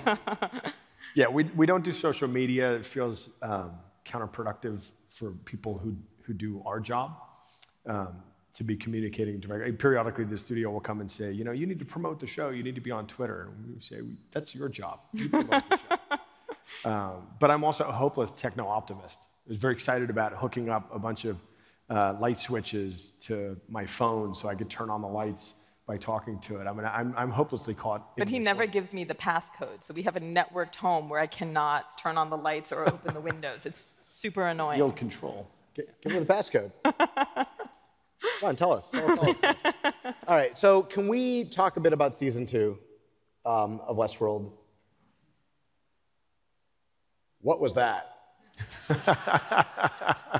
Well, first of all, let's go before season 2. So first of all, props, you used the trailer for season 2 to actually rickroll all your fans.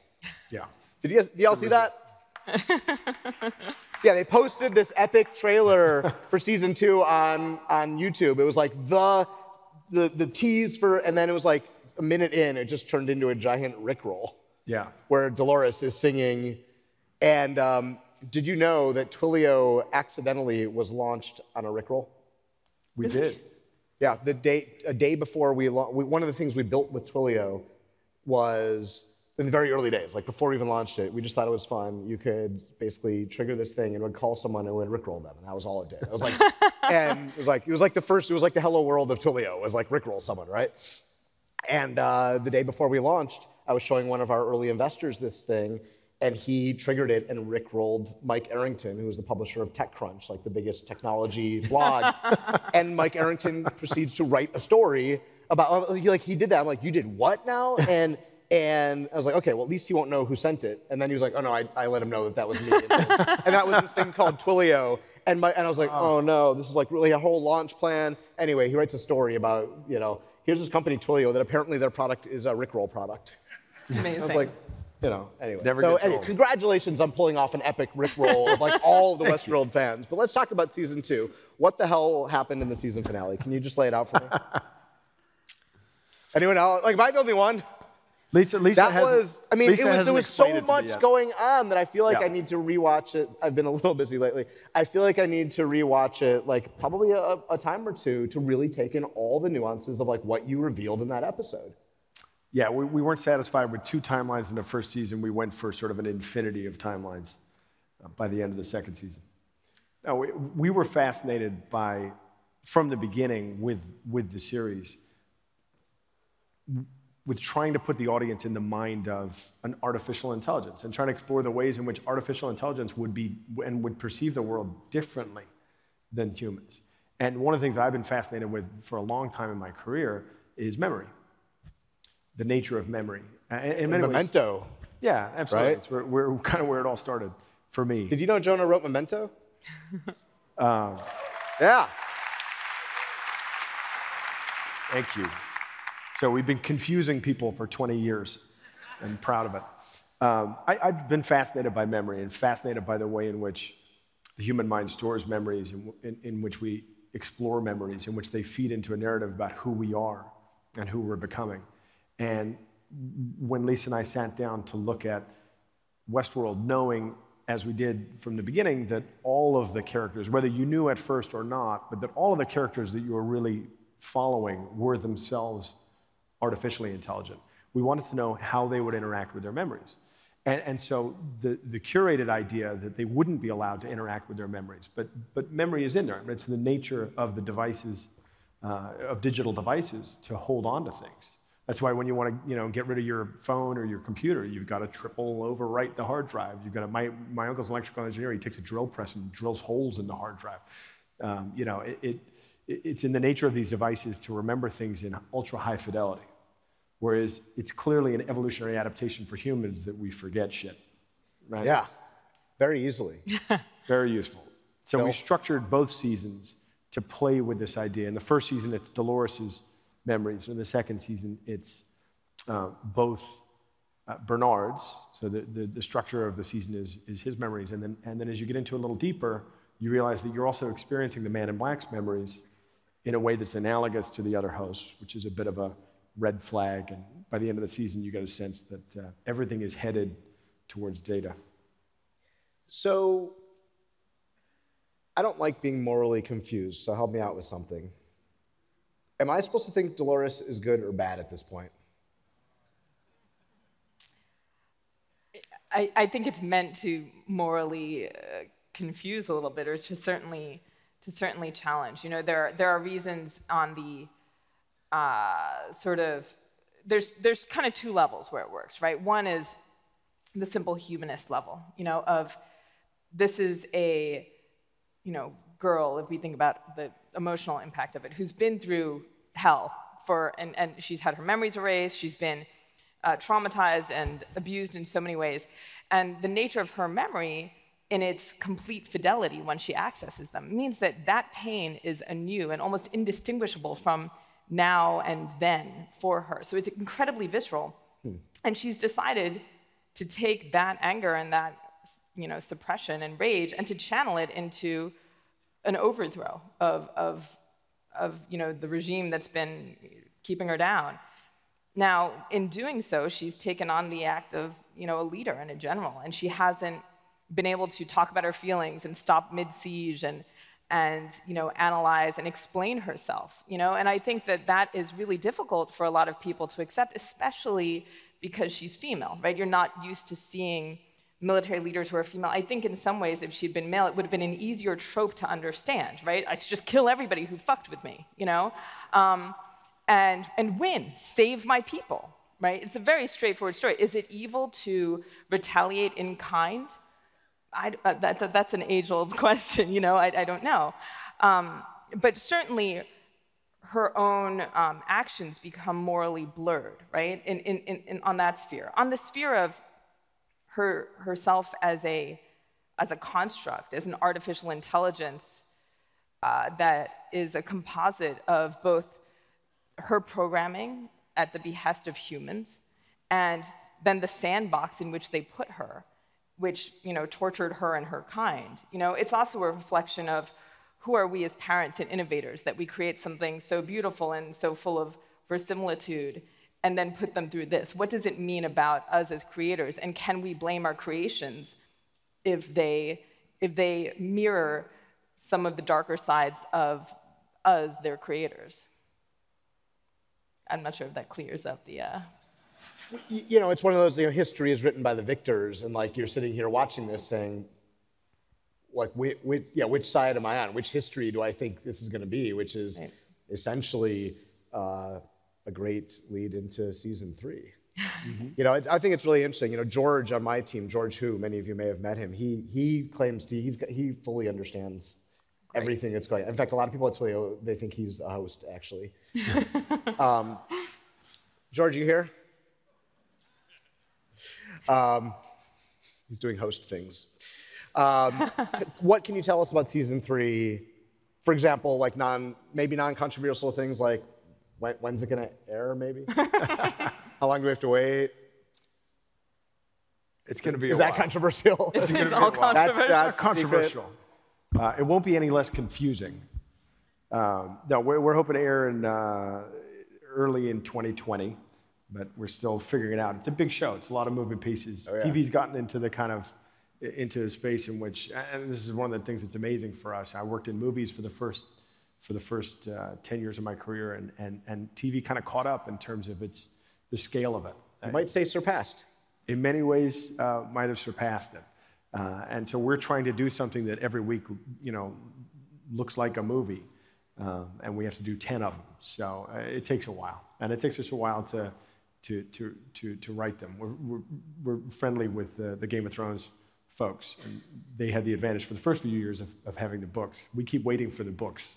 Like, where are the books? So we spent a few months. We're in that phase right now of, Lisa and I had a plan, a blueprint for the series from the beginning, but along the way, you'd be foolish if you didn't take advantage of actors that you cast who can do things that you didn't realize, and chemistry between characters that you didn't quite see coming. So it's a blended approach of the blueprint we laid out and the opportunities that you discover along the way. We're taking this time right now with a very talented group of writers to lay out the plan for the season. We'll start shooting next year.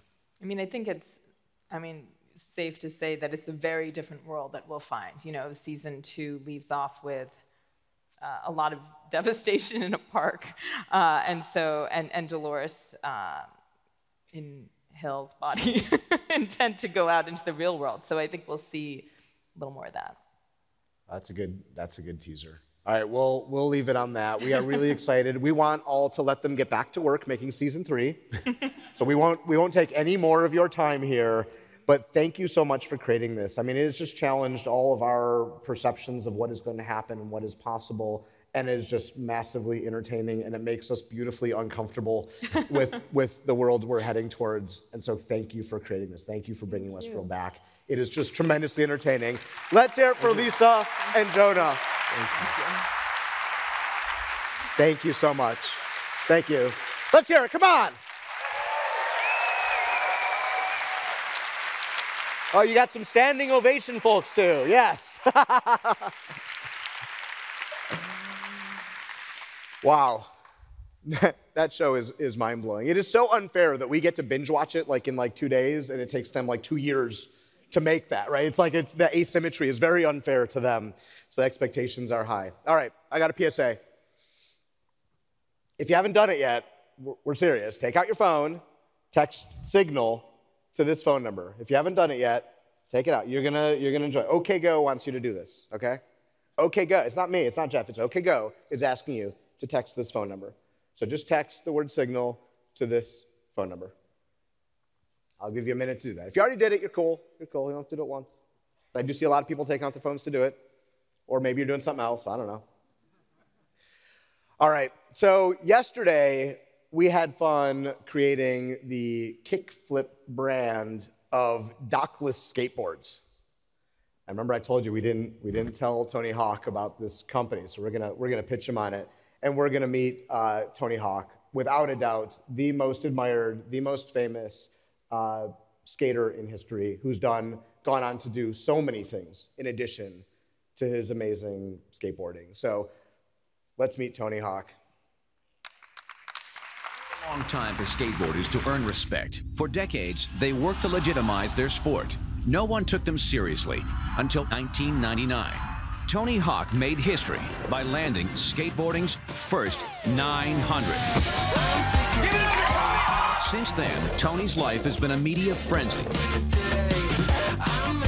His athletic accomplishments, a blockbuster video game series, along with successful businesses and tours, have taken him and skateboarding places he never dreamed possible. For most people, Tony is the face of action sports, and skateboarding is more popular than ever. Please say hello to the most popular video game character since Pac-Man, Tony Hawk, everybody. With his success, Tony felt a responsibility to share his good fortune with others. In 2002, he created the Tony Hawk Foundation to help construct public skate parks in low-income communities. Financed by Tony and a growing number of sponsors, the foundation is playing a pivotal role in the mainstream acceptance of the sport of skateboarding.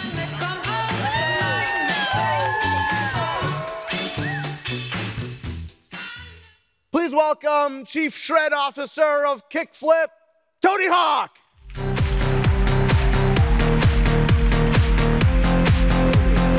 Great to have you here. Thank you. You know, we've been talking a lot for the last 2 days about Renaissance people, people who, you know, transcend the boundaries of society, of like certain skills and what they're known for, people who are artists and learn to code, people who are musicians who create performance art. And you originally were known as a boarder, as a skater, right? You started as a skater and then you've broken out and you've done so many other things with that fame and that you created. Yeah, I'd love to hear about your journey. Just how did you go from a guy who could skate really friggin' well and land some amazing tricks to someone who stood for so much more? Well, it's funny you say you were known as a skater. When I started skating and when I became known in the skate world, that was not a badge of honor outside of the skate world. Skating was the furthest thing from cool when I was in high school. So it felt very strange to suddenly be thrust into the spotlight and have success when I got to an age of responsibility, because I was largely chastised for doing it as a kid. So I mean, it's fair to say, I think you brought skateboarding out of sort of that niche and really brought it to the popular culture and the mainstream. I mean, you were one of the first people who really legitimized it as a popular culture item.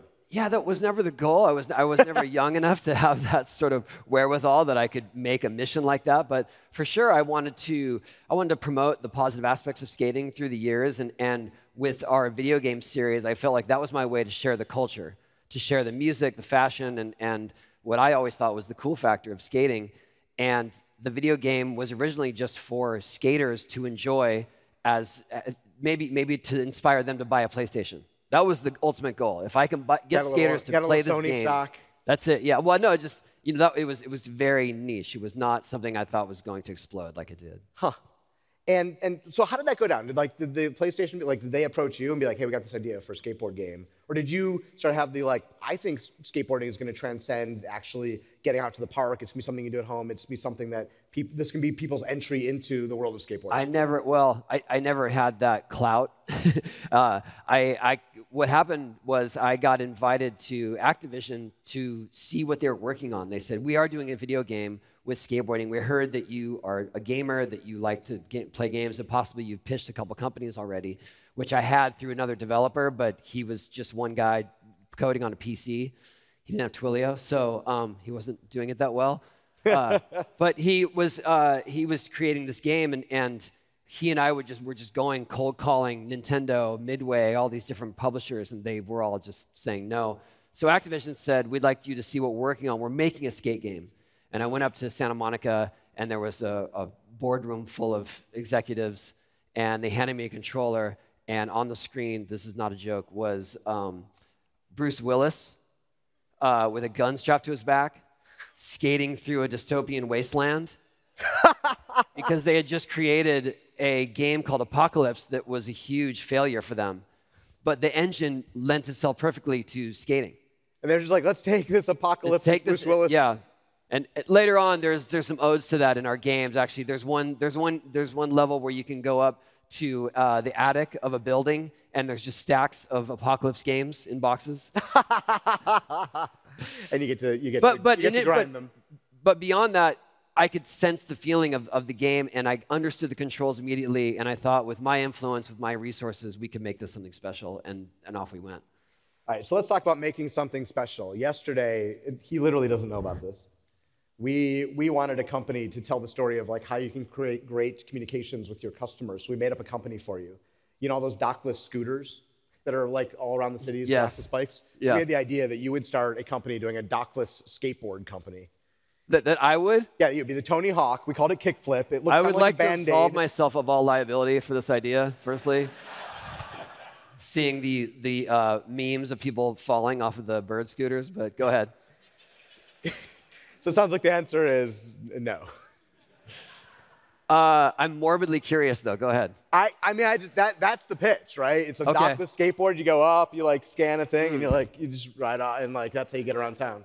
Well, based on what I've seen from just general users of skateboarders and beginners, it's just in terms of safety, it sounds like a really bad idea.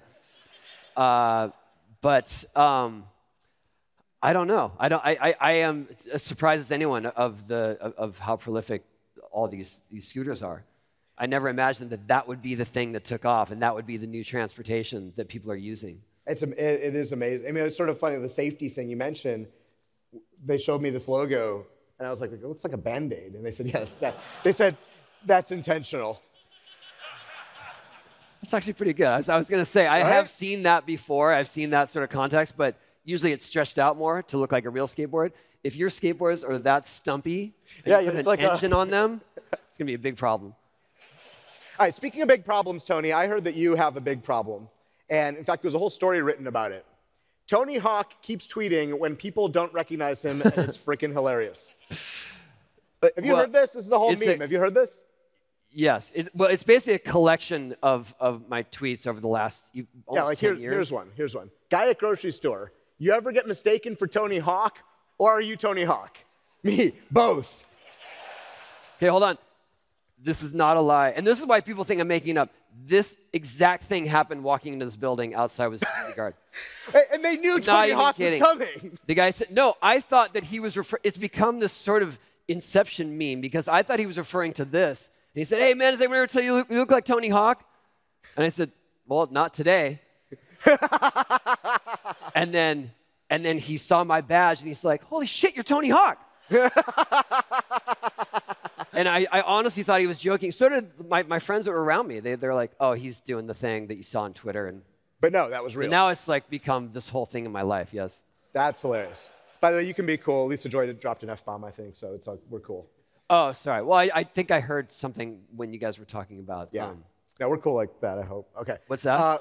These tweets are absolutely hilarious. Like, look at this next one. TSA agent. It always seems to happen in airports. Check my ID. Hawk, like that skateboarder, Tony Hawk. Exactly. Her. Yep. Cool. I wonder what he's up to these days. This. That's true.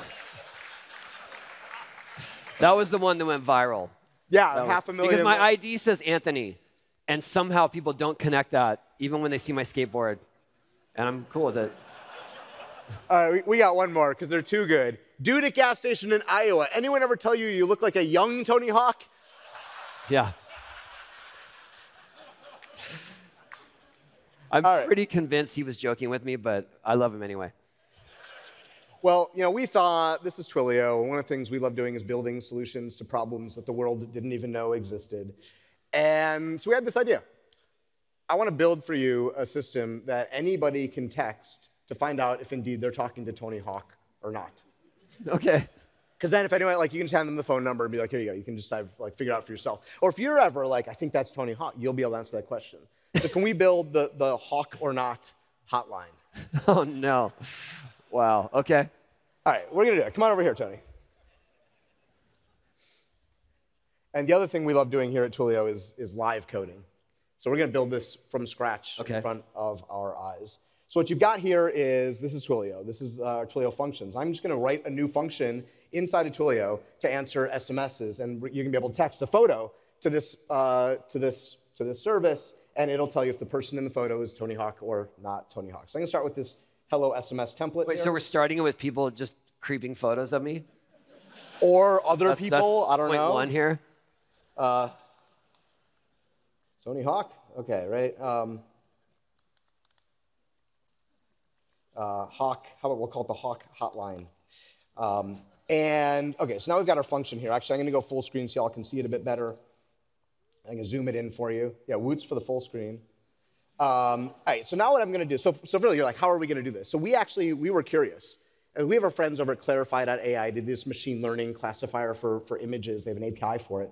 And we thought we were going to have to go to them and be like, okay, we need to build a classifier. We're going to need 1 million pictures of Tony Hawk. And for some reason, I'm not making this up, for some reason, they're like, oh, no, we already have that.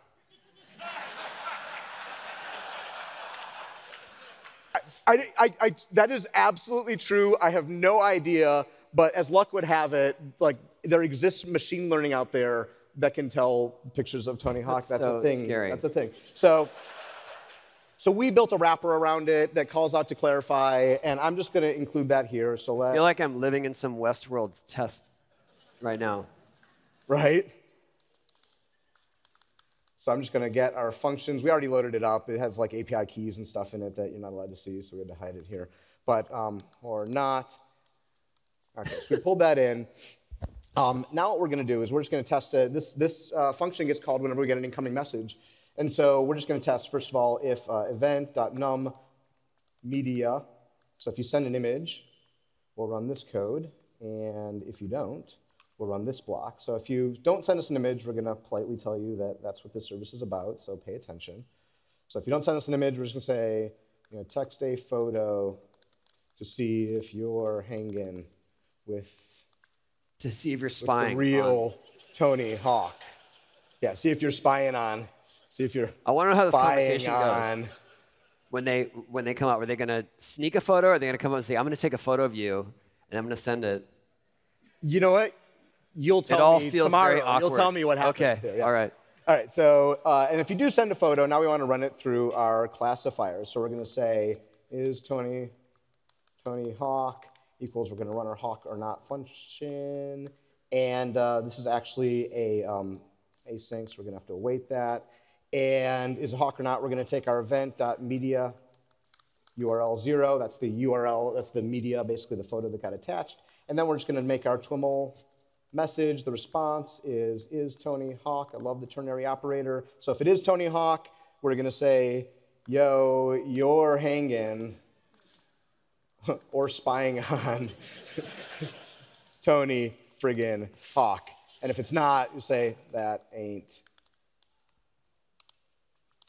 Tony Hawk. Friend. I don't know. All right. And there we go. Now, I think I need to, oh, this is a... I don't know a whole lot about coding, but I see that X. That's probably...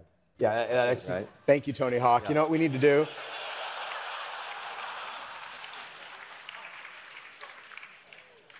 I think we need to async this. Thanks for that code tip, Tony Hawk.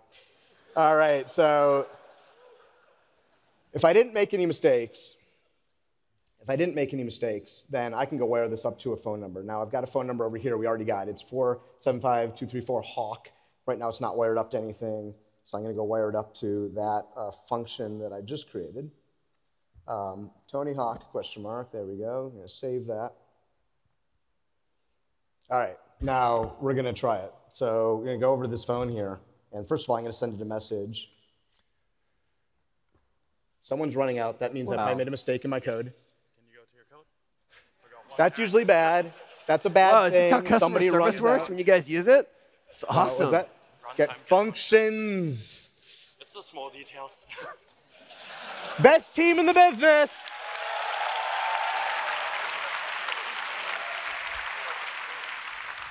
All right, so first let's send a text. We're just going to say, like, yo, let's just see if it works at all, which it wouldn't have a second ago if it wasn't for Dominic.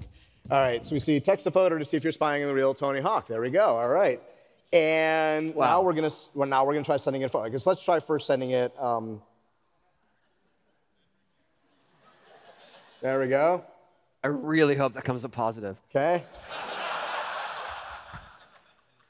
There we go. Sending wireless signal for the win. All right, great. Let's see what we got.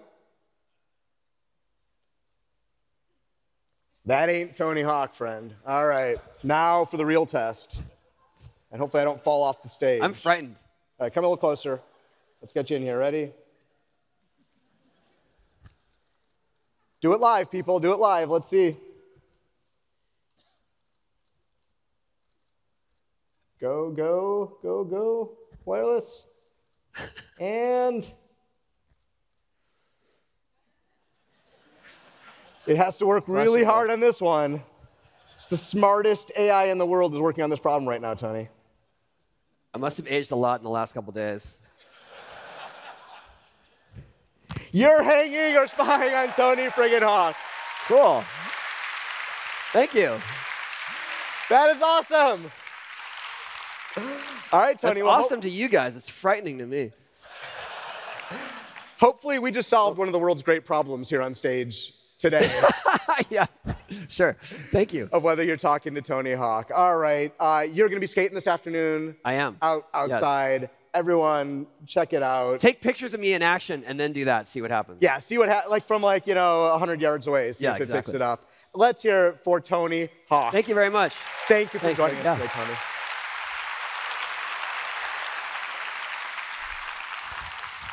You know, we didn't talk about it, but Tony's got a whole foundation, which is amazing. It was in that video, and go learn more. It's a fantastic foundation, building skate parks for kids who need them.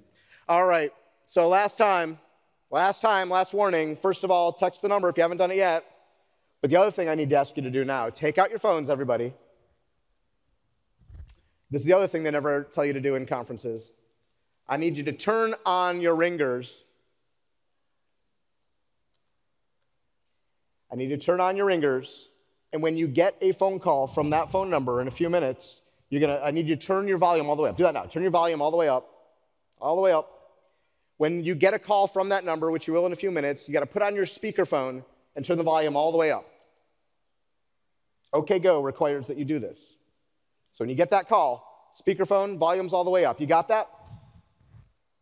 All right, our last creators of the day are an amazing musical group and amazing visual artists. You've seen their music videos, you've heard their music, and I bet you didn't know it that Andy on the team, he's a developer, and they've got some amazing stuff to build and to show you today, right now. Are you ready to meet OK Go?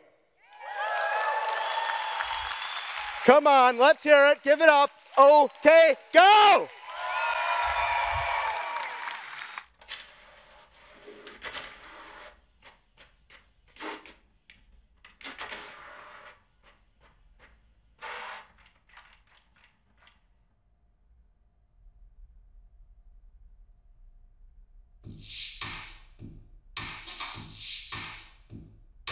Look so quick, moving so slight, you could almost imagine didn't just happen. But everything will change in just one little plan. It's not passing fascination now, it's obsession. It's obsession. It's obsession. It's obsession. It's obsession.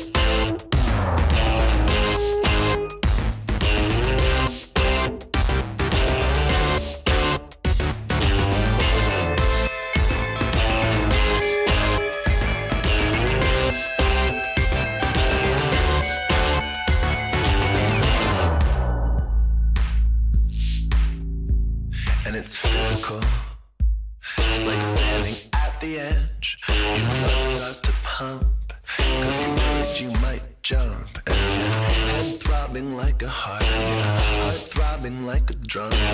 Drums throbbing like the points, just go ahead and jump. It's obsession. It's obsession.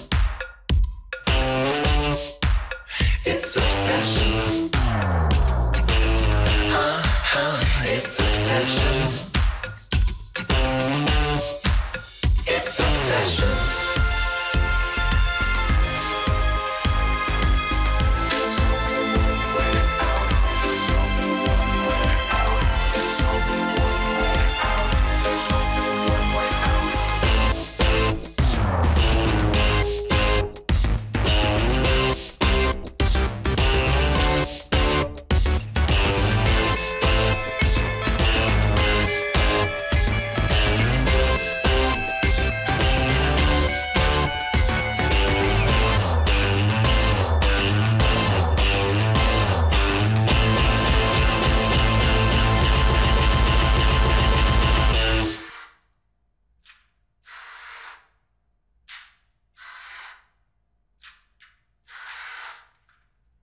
A look so quick, a movement so slight. Oh, it's not passing fascination now.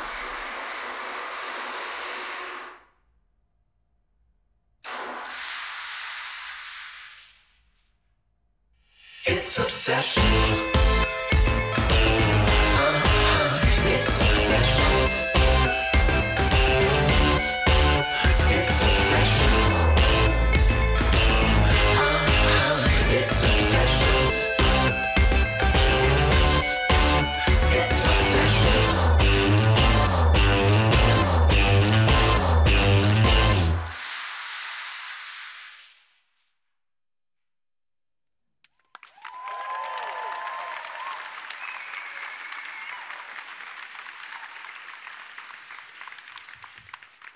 Hi.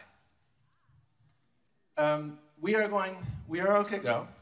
Hi, developers. We are about to try some incredibly intense telephonic musical shit.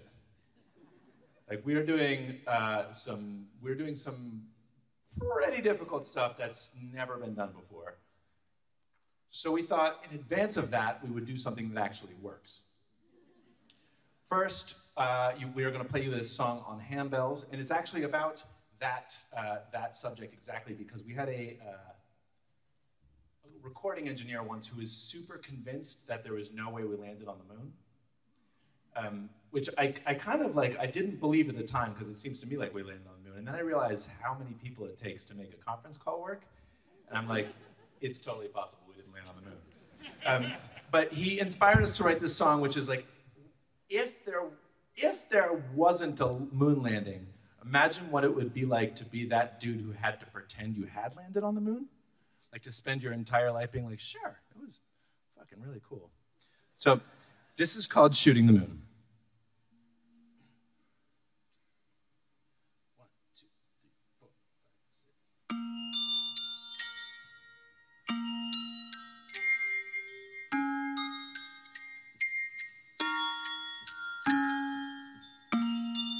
All of the astronauts, champagne and plastic cups, waiting for the big hero to show.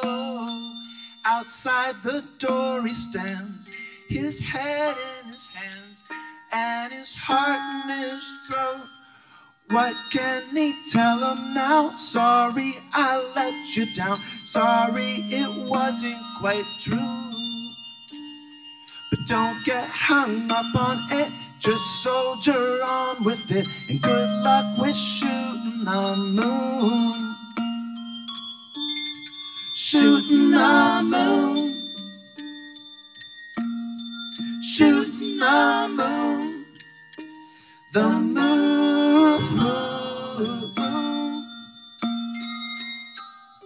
Shooting the moon.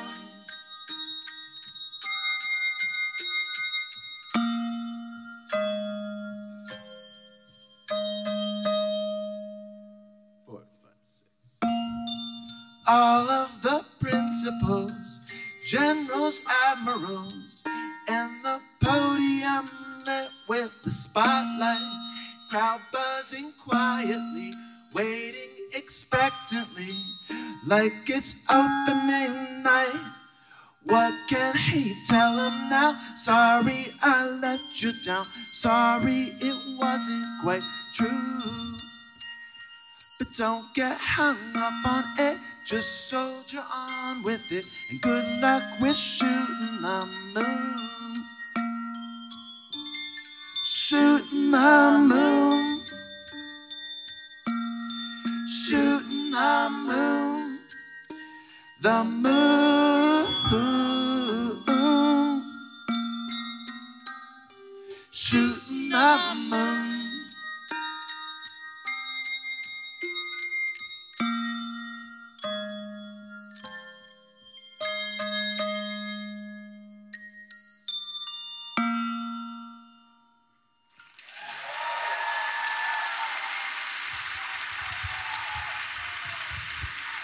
Thanks. So now it's time for the magic. And I mean literal magic because they implanted a chip in my head. Are you ready?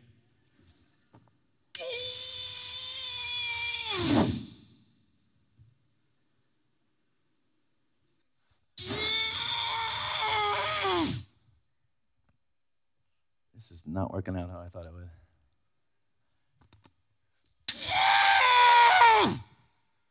Okay. I suppose 3 times the charm. So you have to answer that phone call and put your phone on speaker. Turn up your volume all the way. Is everybody on it?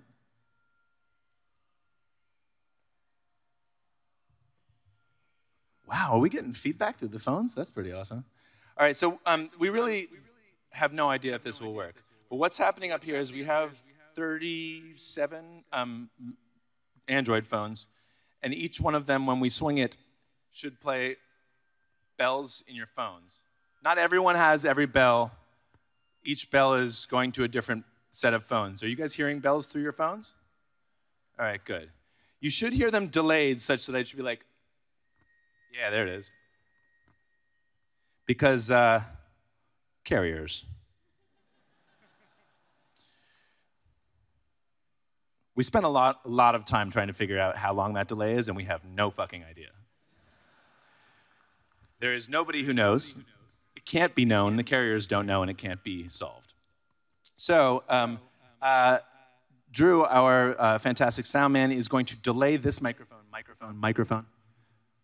in an attempt to make it do the same thing as the phones. Here we go. Oh, you know, I just realized actually this song is we're playing a cover here by a guy named Buddy Holly, whose life ended because he took too much faith in technology. So let's see how that works out.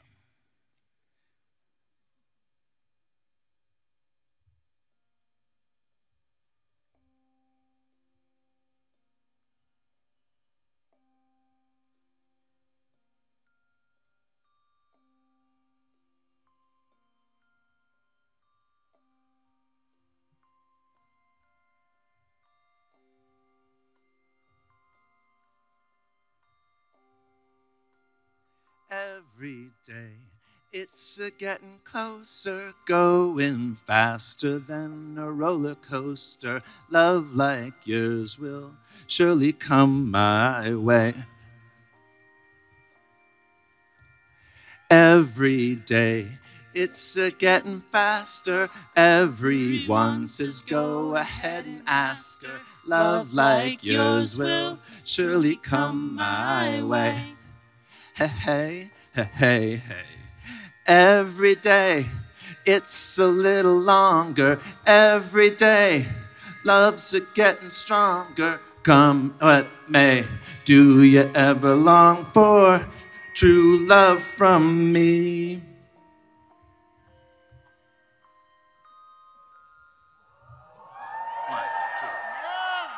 Every day, it's getting closer, going faster than a roller coaster. Love like yours will surely come my way.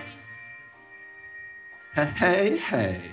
Every day seems a little longer. Every day, love's getting stronger. Come as may, do you ever long for true love from me?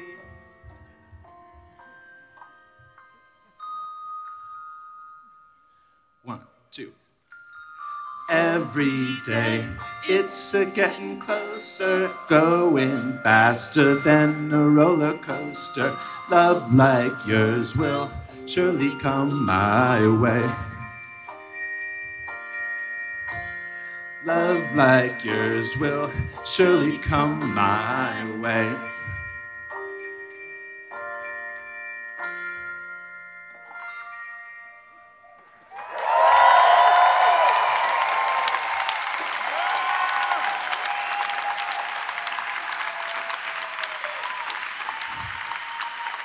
Clearly, we did land on the moon.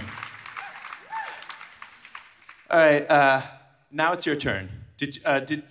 Wait, hold on. Some more magic. Go, Andy, go! Sometimes it takes 3 times. This would be better with t-shirts. Oh, yeah. Did he throw a text to your phones? Okay, click on that text. It takes you to a web link that will let you guys play the bells for the next song.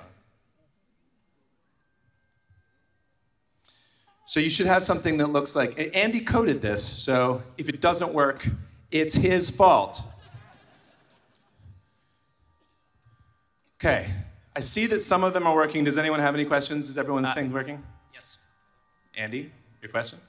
I'm pressing a button, but I don't hear anything. Your phone is on mute. Unmute your phone, even if it works. Silent switch has got to be off. Silent switch has to be off. Okay, any more questions? Yeah. Yes, Andrew. still kind of quiet. Yeah. Why is that? Your phone is over the speaker. Yeah. I'm sorry, your hand is over the Don't speaker. put your hands over the speaker of Okay. the phone. Okay, is everybody getting bell sounds now? Everybody? Is there anybody here who didn't bring a cell phone with them? It often happens at conferences like this. Is there anybody here who's too cool to play along? We need some people. There's one guy in the back. Okay, cool. Thank you, sir. Because what's going to happen now, can we get a screenshot from our video here up on the screen for a second? What we're going to see, this is what you're going to see, is a bunch of colors. Each one of you has been assigned a color. It's like a video game. You guys have probably played that game before. I think I'm legally disallowed from saying that game's name up here. We did not copy it. It's Tony Hawk's skateboarding.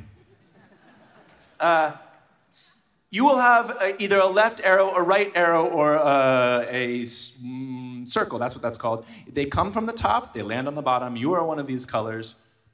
That's when you hit your button, is when it lands on the white line. If you are too cool to play or don't feel like you like your colors or are sick of looking at your phone, you can be purple. And we feel pretty proud of this. There are no international symbols, or there were no international symbols for patting your leg or snapping until OK Go came along. Boom! So Dan Konopka, this song changes time signatures a few times, so our drummer Dan Konopka has a microphone on his lap and will be keeping time for us. If you feel like keeping time, you're purple. All right, this song is called What to Do, and here we go.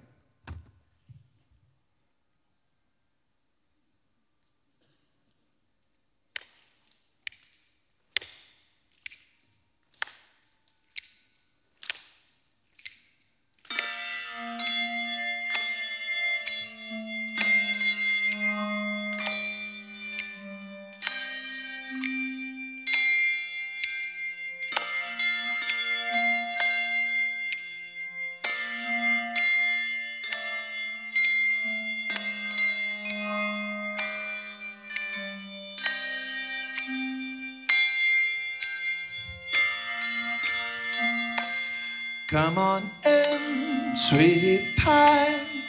Have an apple, have some lime. Leave your friends, righteous and pathetic, standing at the door. On the books, all your bets. Favor headbands and cassettes. Cigarettes, suffragettes, and bores.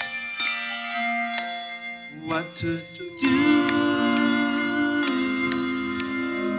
Sweetheart, you'll find mediocre people do exceptional things all the time.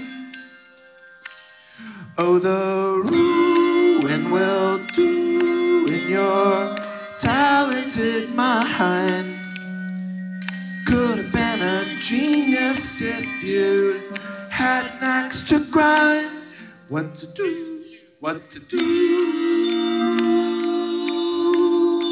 well, what to do.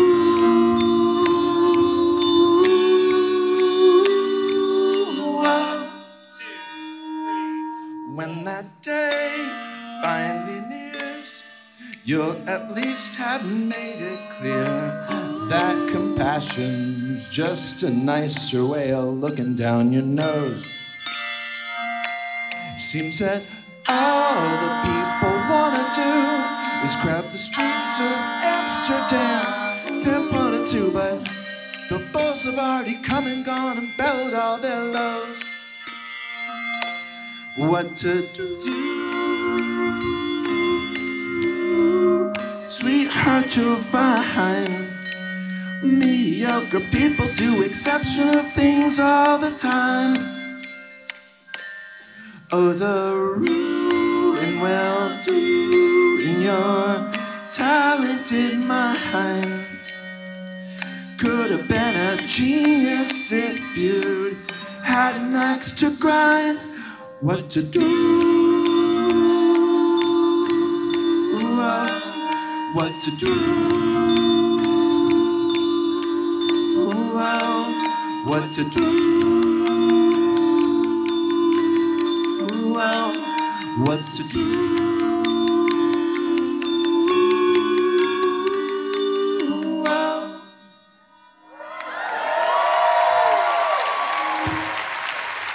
Well done, everyone. Thank you. Ladies and gentlemen, OK Go! Let's hear it! That was amazing, Andy. That was fantastic. Unbelievable. They created that entire experience for you here today. Let's hear it one more time. Come back tonight at Bash. They're going to be playing their actual instruments and doing a whole show for us to close out today. Have an amazing time today. We've got a lot for you for the rest of Signal. We'll see you tonight. Thank you very much. And a quick note, join us for Signal next year at the Moscone Center. Have a great day. Thank you.